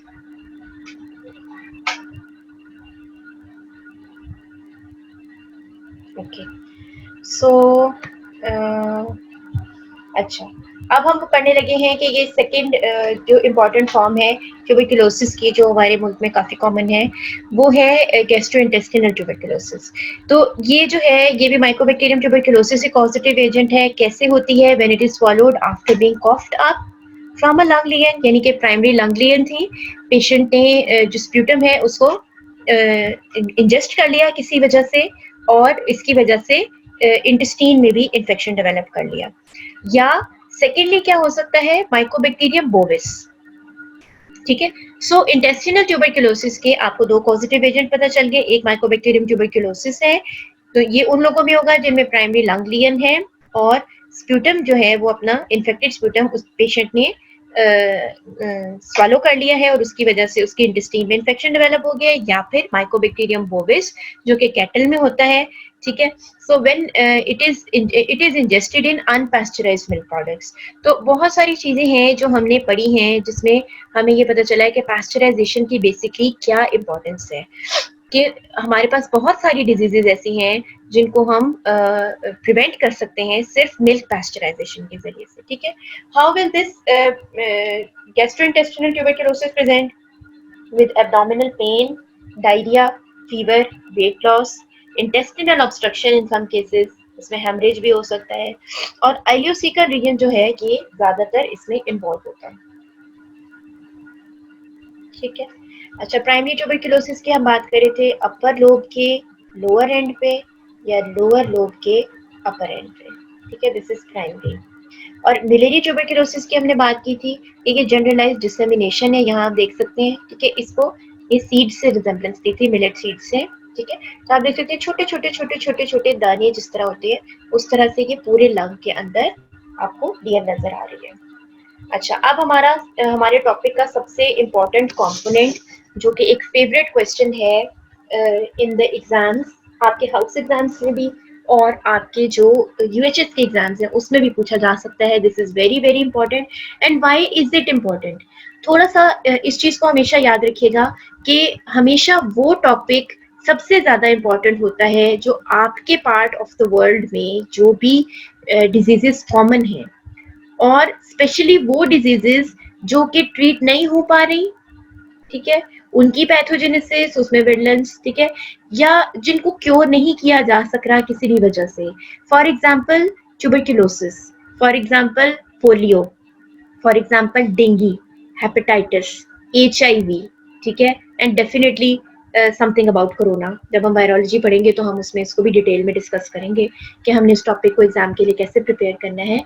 लेकिन जो भी चीज, मलेरिया, ठीक है, टाइफॉइड, जो आपके मुल्क में जो डिजीज कॉमन है उसको कभी भी ये गलती मत कीजिएगा, किसी भी एग्जाम में उसको आपने कभी भी चॉइस में नहीं छोड़ना, चाहे आप MBBS कर रहे हो चाहे आप BDS कर रहे हो, लेकिन अगर आपके सब्जेक्ट का वो पार्ट है और आपके रीजन में वो डिजीज कॉमन भी है तो आपने उसको कभी भी उसको जो है ना वो ऐसे नहीं करना कि आप उसको इग्नोर कर दें, आप सुपरफिशियल पढ़ लें और आप समझें कि बस ठीक है ये तो हो ही जाएगी गो थ्रू, ठीक है, क्योंकि ये वो चीजें हैं जो आपसे लाजमी पूछी जाती हैं एग्जाम्स में, ठीक है। यस करो मैं डेफिनेटली।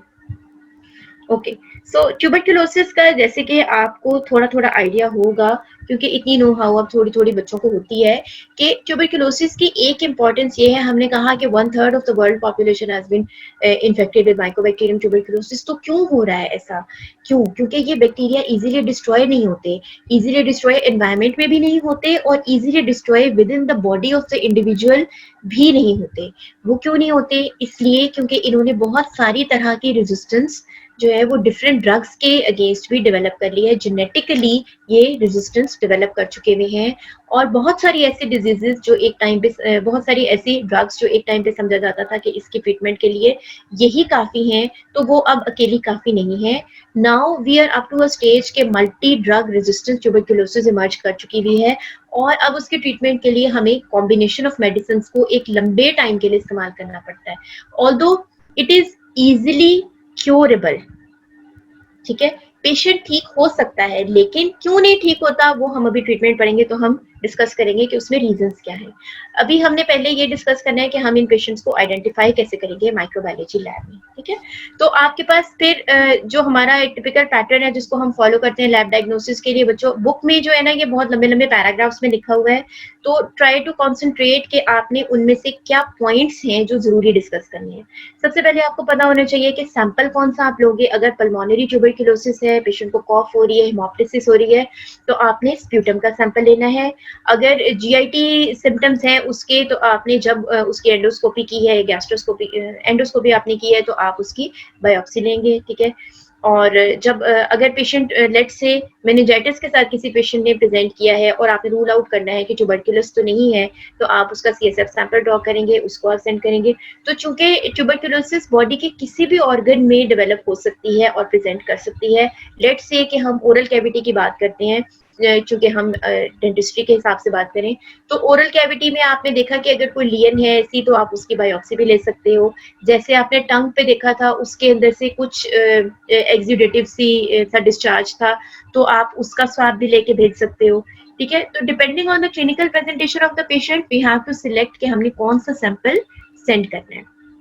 ठीक है, यहाँ पे एक और चीज भी है कि जब आपको क्वेश्चन दिया जाएगा तो कोशिश कीजिएगा कि क्वेश्चन में जो क्लिनिकल प्रेजेंटेशन है उससे रिलेटेड आप कौन सा सैंपल ड्रॉ कर सकते हो वो तो जरूर लिखें। ठीक है, स्टेनिंग आपने कौन सी करनी है, एसिड पास स्टेनिंग है या ज़ील नेल्सन स्टेनिंग है जो आपने करनी है। उसमें आपको क्या नजर आएगा, रेड कलर के रॉड्स नजर आएंगे अगेंस्ट अ ब्लू बैकग्राउंड। ठीक है, ब्लू बैकग्राउंड क्यों है, because this bacteria are intracellular, they present inside the cell. ठीक है, और इसमें जो है जो बैकग्राउंड है वो सेल का बैकग्राउंड है। ठीक है, वो भी मैं भी आपको दिखाती हूँ पिक्चर में। कल्चर किस पे करते हैं आप इसको, लिविंगस्टन जेनसन मीडियम इसके एगर का नाम है, ये आपने सबने याद रखना है। This is very important to remember. जब आपका वाइवा होता है प्रॉफ का, तो उसमें ये लिविंगस्टन जेनसन मीडियम जो है ये अमूमन रखा जाता है, दूसरे कल्चर मीडिया के साथ भी। ठीक है, और आपसे पूछा भी जाता है कि इसका नाम क्या है, इसको किस बैक्टीरियम की आइसोलेशन के लिए इस्तेमाल करते हैं, और उस बैक्टीरिया से फिर रिलेटेड आगे आपका वाइवा प्रोसीड करता है। ठीक है, for up to 8 weeks it will not grow on the blood agar plate, mycobacterium tuberculosis grow slowly. ठीक है, ये याद रखिएगा, इनका डबलिंग टाइम 18 आवर्स है, in contrast to most bacteria अमूमन जिनका 1 आवर या उससे कम होता है डबलिंग टाइम।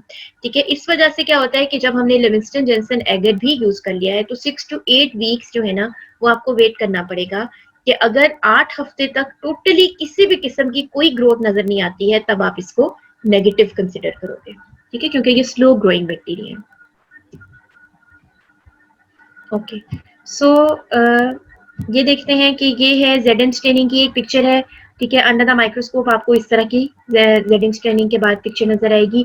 ये जो रेड कलर के आप रॉड्स देख रहे हो, ठीक है, these are actually mycobacterium tuberculosis, ये बैक्टीरिया है। ठीक है, और ये जो ब्लू बैकग्राउंड है, ये जो मिथिलीन ब्लू या वेलाकाइट ग्रीन, दो जो हम काउंटर स्टेन यूज करते हैं, ये उसकी वजह से बाकी सेलुलर कंपोनेंट्स जो है ना ये स्टेन हुए हैं। ठीक है, so basically we need this contrast, ताकि इस कंट्रास्ट ब्लू के ऊपर ये जो बैक्टीरिया का अपना रेड कलर है ये एनहांस हो जाए। ठीक है, ओके, लिविंगस्टन जेनसन मीडियम ये आपने देख लिया। ठीक है, ये इस कलर का मीडियम होगा इन अ टेस्ट ट्यूब। ठीक है, और वो ऊपर से या बॉटल में भी हो सकता है, समटाइम्स बॉटल्स में होता है, और ऊपर से वो टाइड अप होती हैं, क्लोज्ड होगी वो बॉटल्स। ठीक है, तो ये आपको ग्रोथ नजर आ रही है इसके ऊपर। ठीक है, these are mycobacterium tuberculosis colonies, जो कि इस कल्चर मीडियम के ऊपर कॉलोनीज आपको नजर आ रही है। ओके, जो बायोकेमिकल टेस्ट है उसमें नियासिन प्रोड्यूस करता है, उसमें कैटलिस्ट पॉजिटिव है। न्यूक्लिक एसिड एम्प्लीफिकेशन टेस्ट भी आप यूज कर सकते हैं। क्या चीज डिटेक्ट करेंगे उनसे, माइकोबैक्टीरियम ट्यूबरकुलोसिस का आरएनए या डीएनए। मॉलिक्यूलर टेस्ट भी हम यूज कर सकते हैं, इनसे हमने क्या करना है, म्यूटेशंस को डिटेक्ट करना है। म्यूटेशंस जो है वो किस चीज के लिए होंगी, ड्रग रेजिस्टेंस के लिए होंगी डेफिनेटली, ठीक है।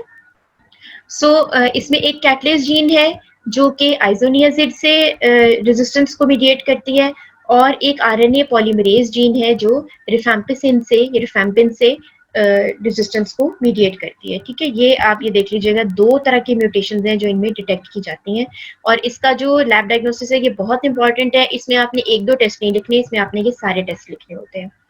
अच्छा, ल्यूसीफेरेज से, ठीक है, इसमें ये आप देख लें, एक फायर फ्लाई की पिक्चर बनी हुई है, ठीक है। This is very interesting test, छोटा सा आसान सा है, ये अमूमन बच्चों को बहुत जल्दी याद हो जाता है, ठीक है। इसमें क्या है, बेसिकली फायर फ्लाई जो है ना, इसके पास एक एंजाइम होता है ल्यूसीफेरेज, ठीक है।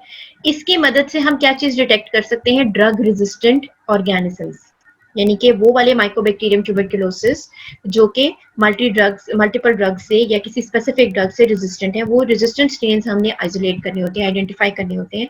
तो जो फायरफ्लाई का एंजाइम है ल्यूसीफेरेज, ये कैसे हेल्प करता है, it is isolated from the fireflies that produces flashes of light in the presence of adenosine triphosphate, यानी एटीपी प्रोडक्शन जब होती है तो ये एंजाइम जो है, ये जो फायरफ्लाई से आइसोलेट किया गया है, ये लाइट या कलर प्रोड्यूस करेगा, ठीक है, फ्लैशेस ऑफ लाइट प्रोड्यूस करेगा बेसिकली।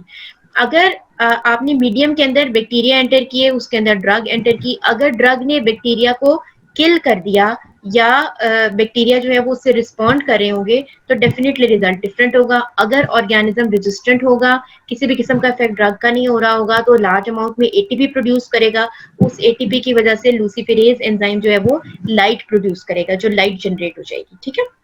तो ऑर्गेनिज्म अगर सेंसिटिव होगा ड्रग से, ड्रग उसके ऊपर इफेक्ट कर रहा होगा, एटीपी कम बनेगा क्योंकि बैक्टीरिया मरना शुरू हो जाएंगे, ठीक है, और इसकी वजह से जो है वो कम लाइट प्रोड्यूस होगी। सो ये सिंपल सा आसान सा जो मैकेनिज्म है इसका, इजी टू रिमेम्बर, इसमें कोई चीज ऐसी नहीं है जो आपको डिफिकल्ट लगे आप ना याद कर सकें। अच्छा, अब जो है वो हमारा बहुत इंपॉर्टेंट टेस्ट आ रहा है, ट्यूबरकुलिन स्किन टेस्ट। ये बहुत इंपॉर्टेंट इसलिए है क्योंकि बच्चे इसको इंटरप्रेट गलत करते हैं।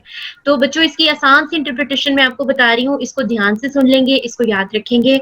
बुक में शायद थोड़ी सी कंफ्यूजिंग करके लिखी हुई है, हालांकि इसमें कंफ्यूज होने वाली कोई बात नहीं है, सिंपल सा टेस्ट है, ठीक है। हमने पहले डिस्कस किया है कि इनकी बैक्टीरिया जो है, माइकोबैक्टीरियम ट्यूबरकुलोसिस, इनकी स्पेसिफिक प्रोटीन्स हैं जो कुछ वैक्सीन के साथ मिलके delayed type hyper sensitivity reaction generate करते हैं। तो माइकोबैक्टीरियम ट्यूबरकुलोसिस की ये जो प्रोटीन्स हैं, इनको प्यूरिफाइड फॉर्म में होस्ट बॉडी के अंदर, ह्यूमन बॉडी के अंदर इंट्राडर्मली इंजेक्ट किया जाता है, ठीक है, just below the skin, the dermal layer. और 48 आवर्स के बाद हम ऑब्जर्व करते हैं कि उस एरिया में जहाँ पे हमने मार्क किया था, वहां पे आपने उस एरिया में ऑब्वियसली आपने एक मार्क भी लगा देना है, आपने टाइम भी लिख देना है कि लेट से मैंने 17 जून को सुबह 10 बजे मैंने इस पेशेंट का ये टेस्ट कंडक्ट किया है, और उस एरिया को आपने मार्क कर देना है। अब 48 आवर्स के बाद आपने उस एरिया को दोबारा विजुलाइज करना है, और उसमें अगर कोई इंड्यूरेशन या स्वेलिंग हो रही है तो उसको आपने वर्नियर कैलिपर की मदद से मेजरमेंट ले लेनी है, ठीक है। ये हम देख रहे हैं, ठीक है, ये प्यूरिफाइड प्रोटीन है और ये इंट्राडर्मली इस पेशेंट को इंजेक्ट की जा रही है। अब क्या होगा 48 आवर्स के बाद, ये देखें, ये डर्मल लेयर तक इसको लेके जाना है आपने, यहाँ पे ये एपिडर्मिस है, आपने यहाँ पे इस लेयर के अंदर। अब ये 3 तरह की पिक्चर हो सकती है जो 48 आवर्स के बाद आपको देखने को मिले, ठीक है। मामूली सी ड्यूरेशन हो सकती है, थोड़ी सी दरमियानी सी हो सकती है, और थोड़ी ज्यादा हो सकती है, ठीक है। ये वर्नियर कैलिपर से हमने मेजरमेंट इसलिए लेनी होती है क्योंकि ये आप इस तरह से नेकेड आई से देख के इस तरह से आप असेस नहीं कर सकते कि ये कितने मिलीमीटर है। So we need the accurate measurements ताकि हम बता सकें कि ये पेशेंट कौन सी कैटेगरी में है और इसका क्या मतलब है। यहाँ पे आप देखें 5 to 9 मिलीमीटर्स है, अगर पेशेंट कैटेगरी 1 में है तो इसको पॉजिटिव कंसिडर करना है। 10 to 14 है, अगर कैटेगरी 2 में है तो हमने पॉजिटिव कंसिडर करना है, और ग्रेटर देन 15 अगर कैटेगरी 3 में है तो हमने पॉजिटिव कंसिडर करना है, ठीक है। अच्छा, अब ये कैटेगरीज क्या हैं। एक ऐसा इंसान है जिसमें कोई भी नोन या डॉक्यूमेंटेड रिस्क फैक्टर नहीं है टीबी के लिए, जितने हमने पढ़े थे, ना वो हेल्थ केयर प्रोवाइडर है, ना उसकी इम्यूनिटी लो है, ना उसका कभी एक्सपोजर हुआ है, कभी माइकोबैक्टीरियम ट्यूबरकुलोसिस से इन्फेक्टेड किसी पर्सन के किसी किस्म का नहीं, ना वो HIV है, कुछ नहीं है, ठीक है, कोई रिस्क फैक्टर नहीं है जो हम जानते हो। तो उसमें हमने अगर मामूली स्वेलिंग होगी तो हमने कुछ नहीं कंसिडर करना। अगर 15 मिलीमीटर से बड़ी, काफी बड़ी स्वेलिंग बन जाती है, फिर हम कहेंगे कि ये टेस्ट पॉजिटिव आया है, ठीक है। अच्छा, इसके कॉन्ट्रेरी एक पेशेंट है जिसमें कोई किसी ऐसी जगह से ट्रैवल करके आया है पिछले कुछ अरसे में जहाँ पे टीबी बहुत ज्यादा फैली हुई है, या आईवी ड्रग अब्यूजर है, या कोई ऐसा लैब पर्सोनल है जो कि माइकोबैक्टीरियम ट्यूबरकुलोसिस को डील करता है लैब में, ठीक है, या फिर उसकी जो है ना वो किसी वजह से इम्यूनिटी थोड़ी कम हो सकती है, या उसको कोई कोमॉर्बिड कंडीशन है, छोटे बच्चे हैं। इनमें अगर 10 मिलीमीटर तक स्वेलिंग होगी तो हम उसको पॉजिटिव कंसिडर कर लेंगे इन लोगों में, ठीक है। 10 मिलीमीटर की स्वेलिंग का मतलब ये नहीं है कि ये आईवी ड्रग यूजर है, ठीक है, या ये कि इसको कोई कोमॉर्बिड कंडीशन है, इसका कुछ भी मतलब नहीं है। इसका मतलब सिर्फ ये है कि ये 10 मिलीमीटर की स्वेलिंग उस वक्त पॉजिटिव समझी जाएगी जब इनमें से कोई भी फैक्टर्स आपको हिस्ट्री से पता चले, ठीक है। और अगर कोई पेशेंट ऐसा है जिसके बारे में आपको पता है कि वो HIV पॉजिटिव है, या उसके घर में किसी को टीबी है, या उसके एक्सरे पे, चेस्ट एक्सरे पे कोई नोड्यूल आ गया है, या उसका कोई ऑर्गन ट्रांसप्लांट हुआ है, इस पेशेंट में छोटी सी भी स्वेलिंग होगी ना तो हम उसको इग्नोर नहीं करेंगे। कोई ऐसा पेशेंट जिसकी हिस्ट्री में इनमें से कोई कंपोनेंट है, HIV पॉजिटिव पेशेंट है, या टीबी पेशेंट के साथ रिसेंट कांटेक्ट हुआ है, या चेस्ट एक्सरे पे कोई उसकी फाइब्रोटिक चेंजेस आई हैं या नोड्यूल आया है, तो छोटी सी भी स्वेलिंग, 5 mm बहुत छोटी स्वेलिंग होती है, 15 mm उसके मुकाबले में काफी बड़ी स्वेलिंग होती है, ठीक है। तो मामूली सी स्वेलिंग को भी हम इग्नोर नहीं करेंगे, हम फर्दर इन्वेस्टिगेट करेंगे कि इस पेशेंट को टीबी तो नहीं है, ठीक है। ये इंटरप्रिटेशन याद रखिएगा, ये बुक में से आप लोग उल्टी पढ़ लेते हो। 5 mm की स्वेलिंग का मतलब ये नहीं है कि पेशेंट HIV पॉजिटिव है, ठीक है, लेकिन HIV पॉजिटिव है अगर पेशेंट, तो इतनी सी स्वेलिंग भी पॉजिटिव कंसिडर होगी, ये याद रखना है, ठीक है। आई होप आप लोगों को अच्छी तरह से ये समझ आ गया होगा, इसमें कोई गलती नहीं करेंगे।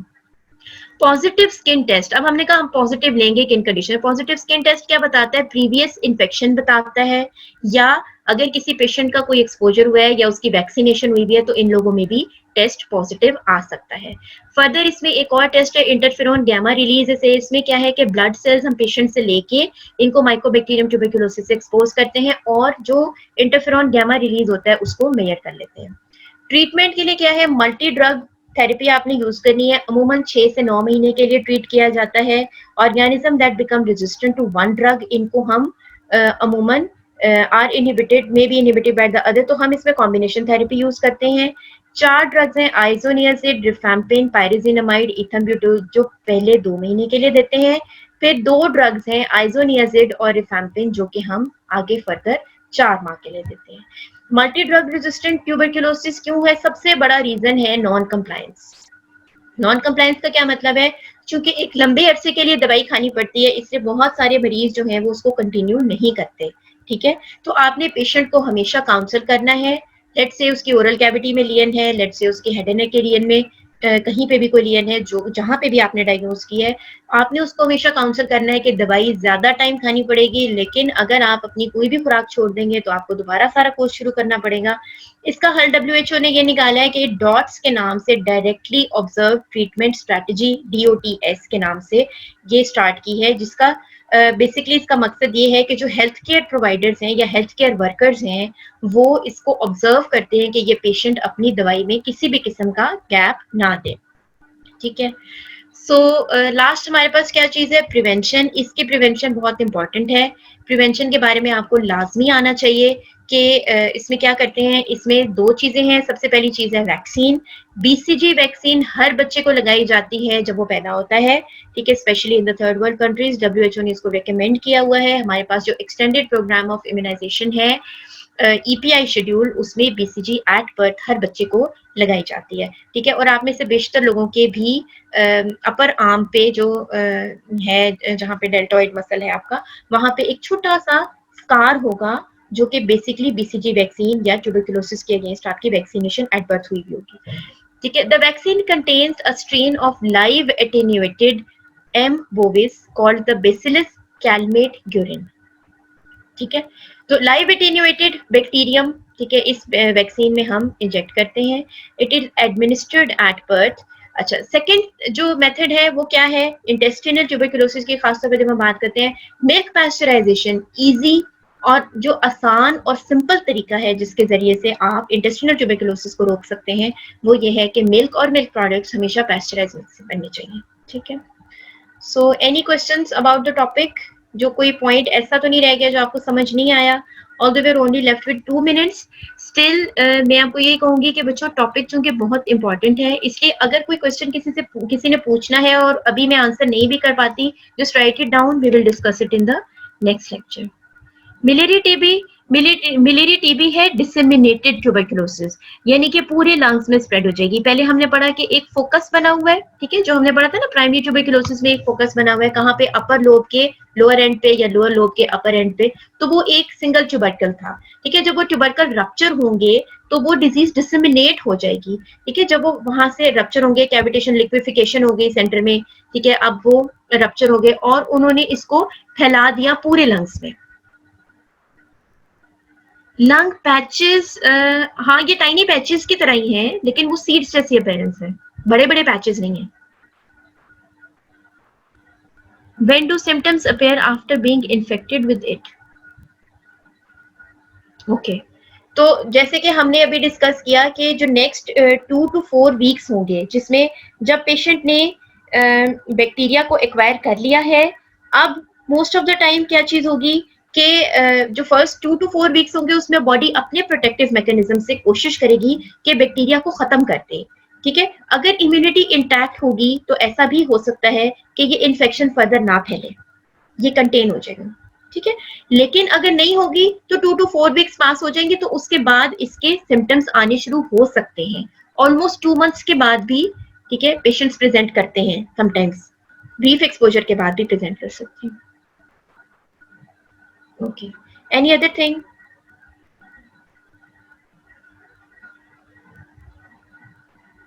और समटाइम्स ऐसे भी हो सकता है, ऑन द कॉन्ट्ररी ऐसे भी हो सकता है कि एसिम्प्टोमेटिक डिजीज रह जाए।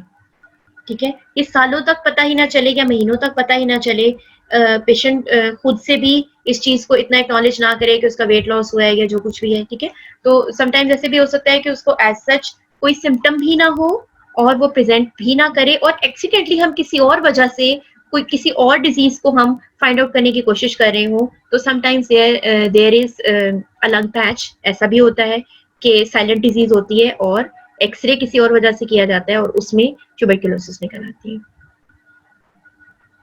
यस, ठीक है, ये जो पैचेस बन जाएंगे, यस इट मींस कि इसमें यहाँ पे इन्फ्लेमेशन हुई है। Oral TB, yes it may be common, लेकिन जो पिक्चर्स हमने देखी है जरूरी नहीं है कि वो हमेशा उसी तरह ही हो। ठीक है, ऑब्वियसली मैं सारी पिक्चर्स तो नहीं लगा सकती थी, नेट पे बहुत सारी पिक्चर्स हैं, आप देख सकते हैं अपने इंटरेस्ट के लिए, लेकिन बेसिकली इस तरह भी हो सकता है कि वो एक छोटा सा ओरल अल्सर हो। ठीक है, हमने जो देखी है पिक्चर्स वो जरा डिफरेंट है, एक में टंग इन्वॉल्व हुई हुई थी, एक में जो है वो हाँ जी, एक में वैसे म्यूकोजल इन्वॉल्वमेंट थी, मल्टीपल लीयंस थे। ठीक है, जरूरी नहीं है कि वो सिर्फ इन्हीं 2 फॉर्म्स में प्रेजेंट करे, ऐसा भी हो सकता है कि एक सिंगल छोटा सा अल्सर टंग की साइड पे बना हुआ हो या ओरल कैविटी के म्यूकोजा में कहीं पे भी बना हुआ हो, और जब आप उसकी बायोप्सी सेंड करो तो आपको पता चले कि दैट वाज ट्यूबरकुलोसिस।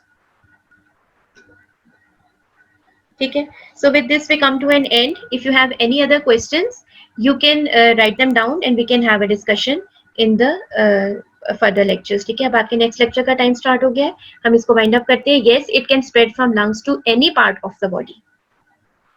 ठीक है, चलें, thank you so much, take care, अल्लाह हाफिज।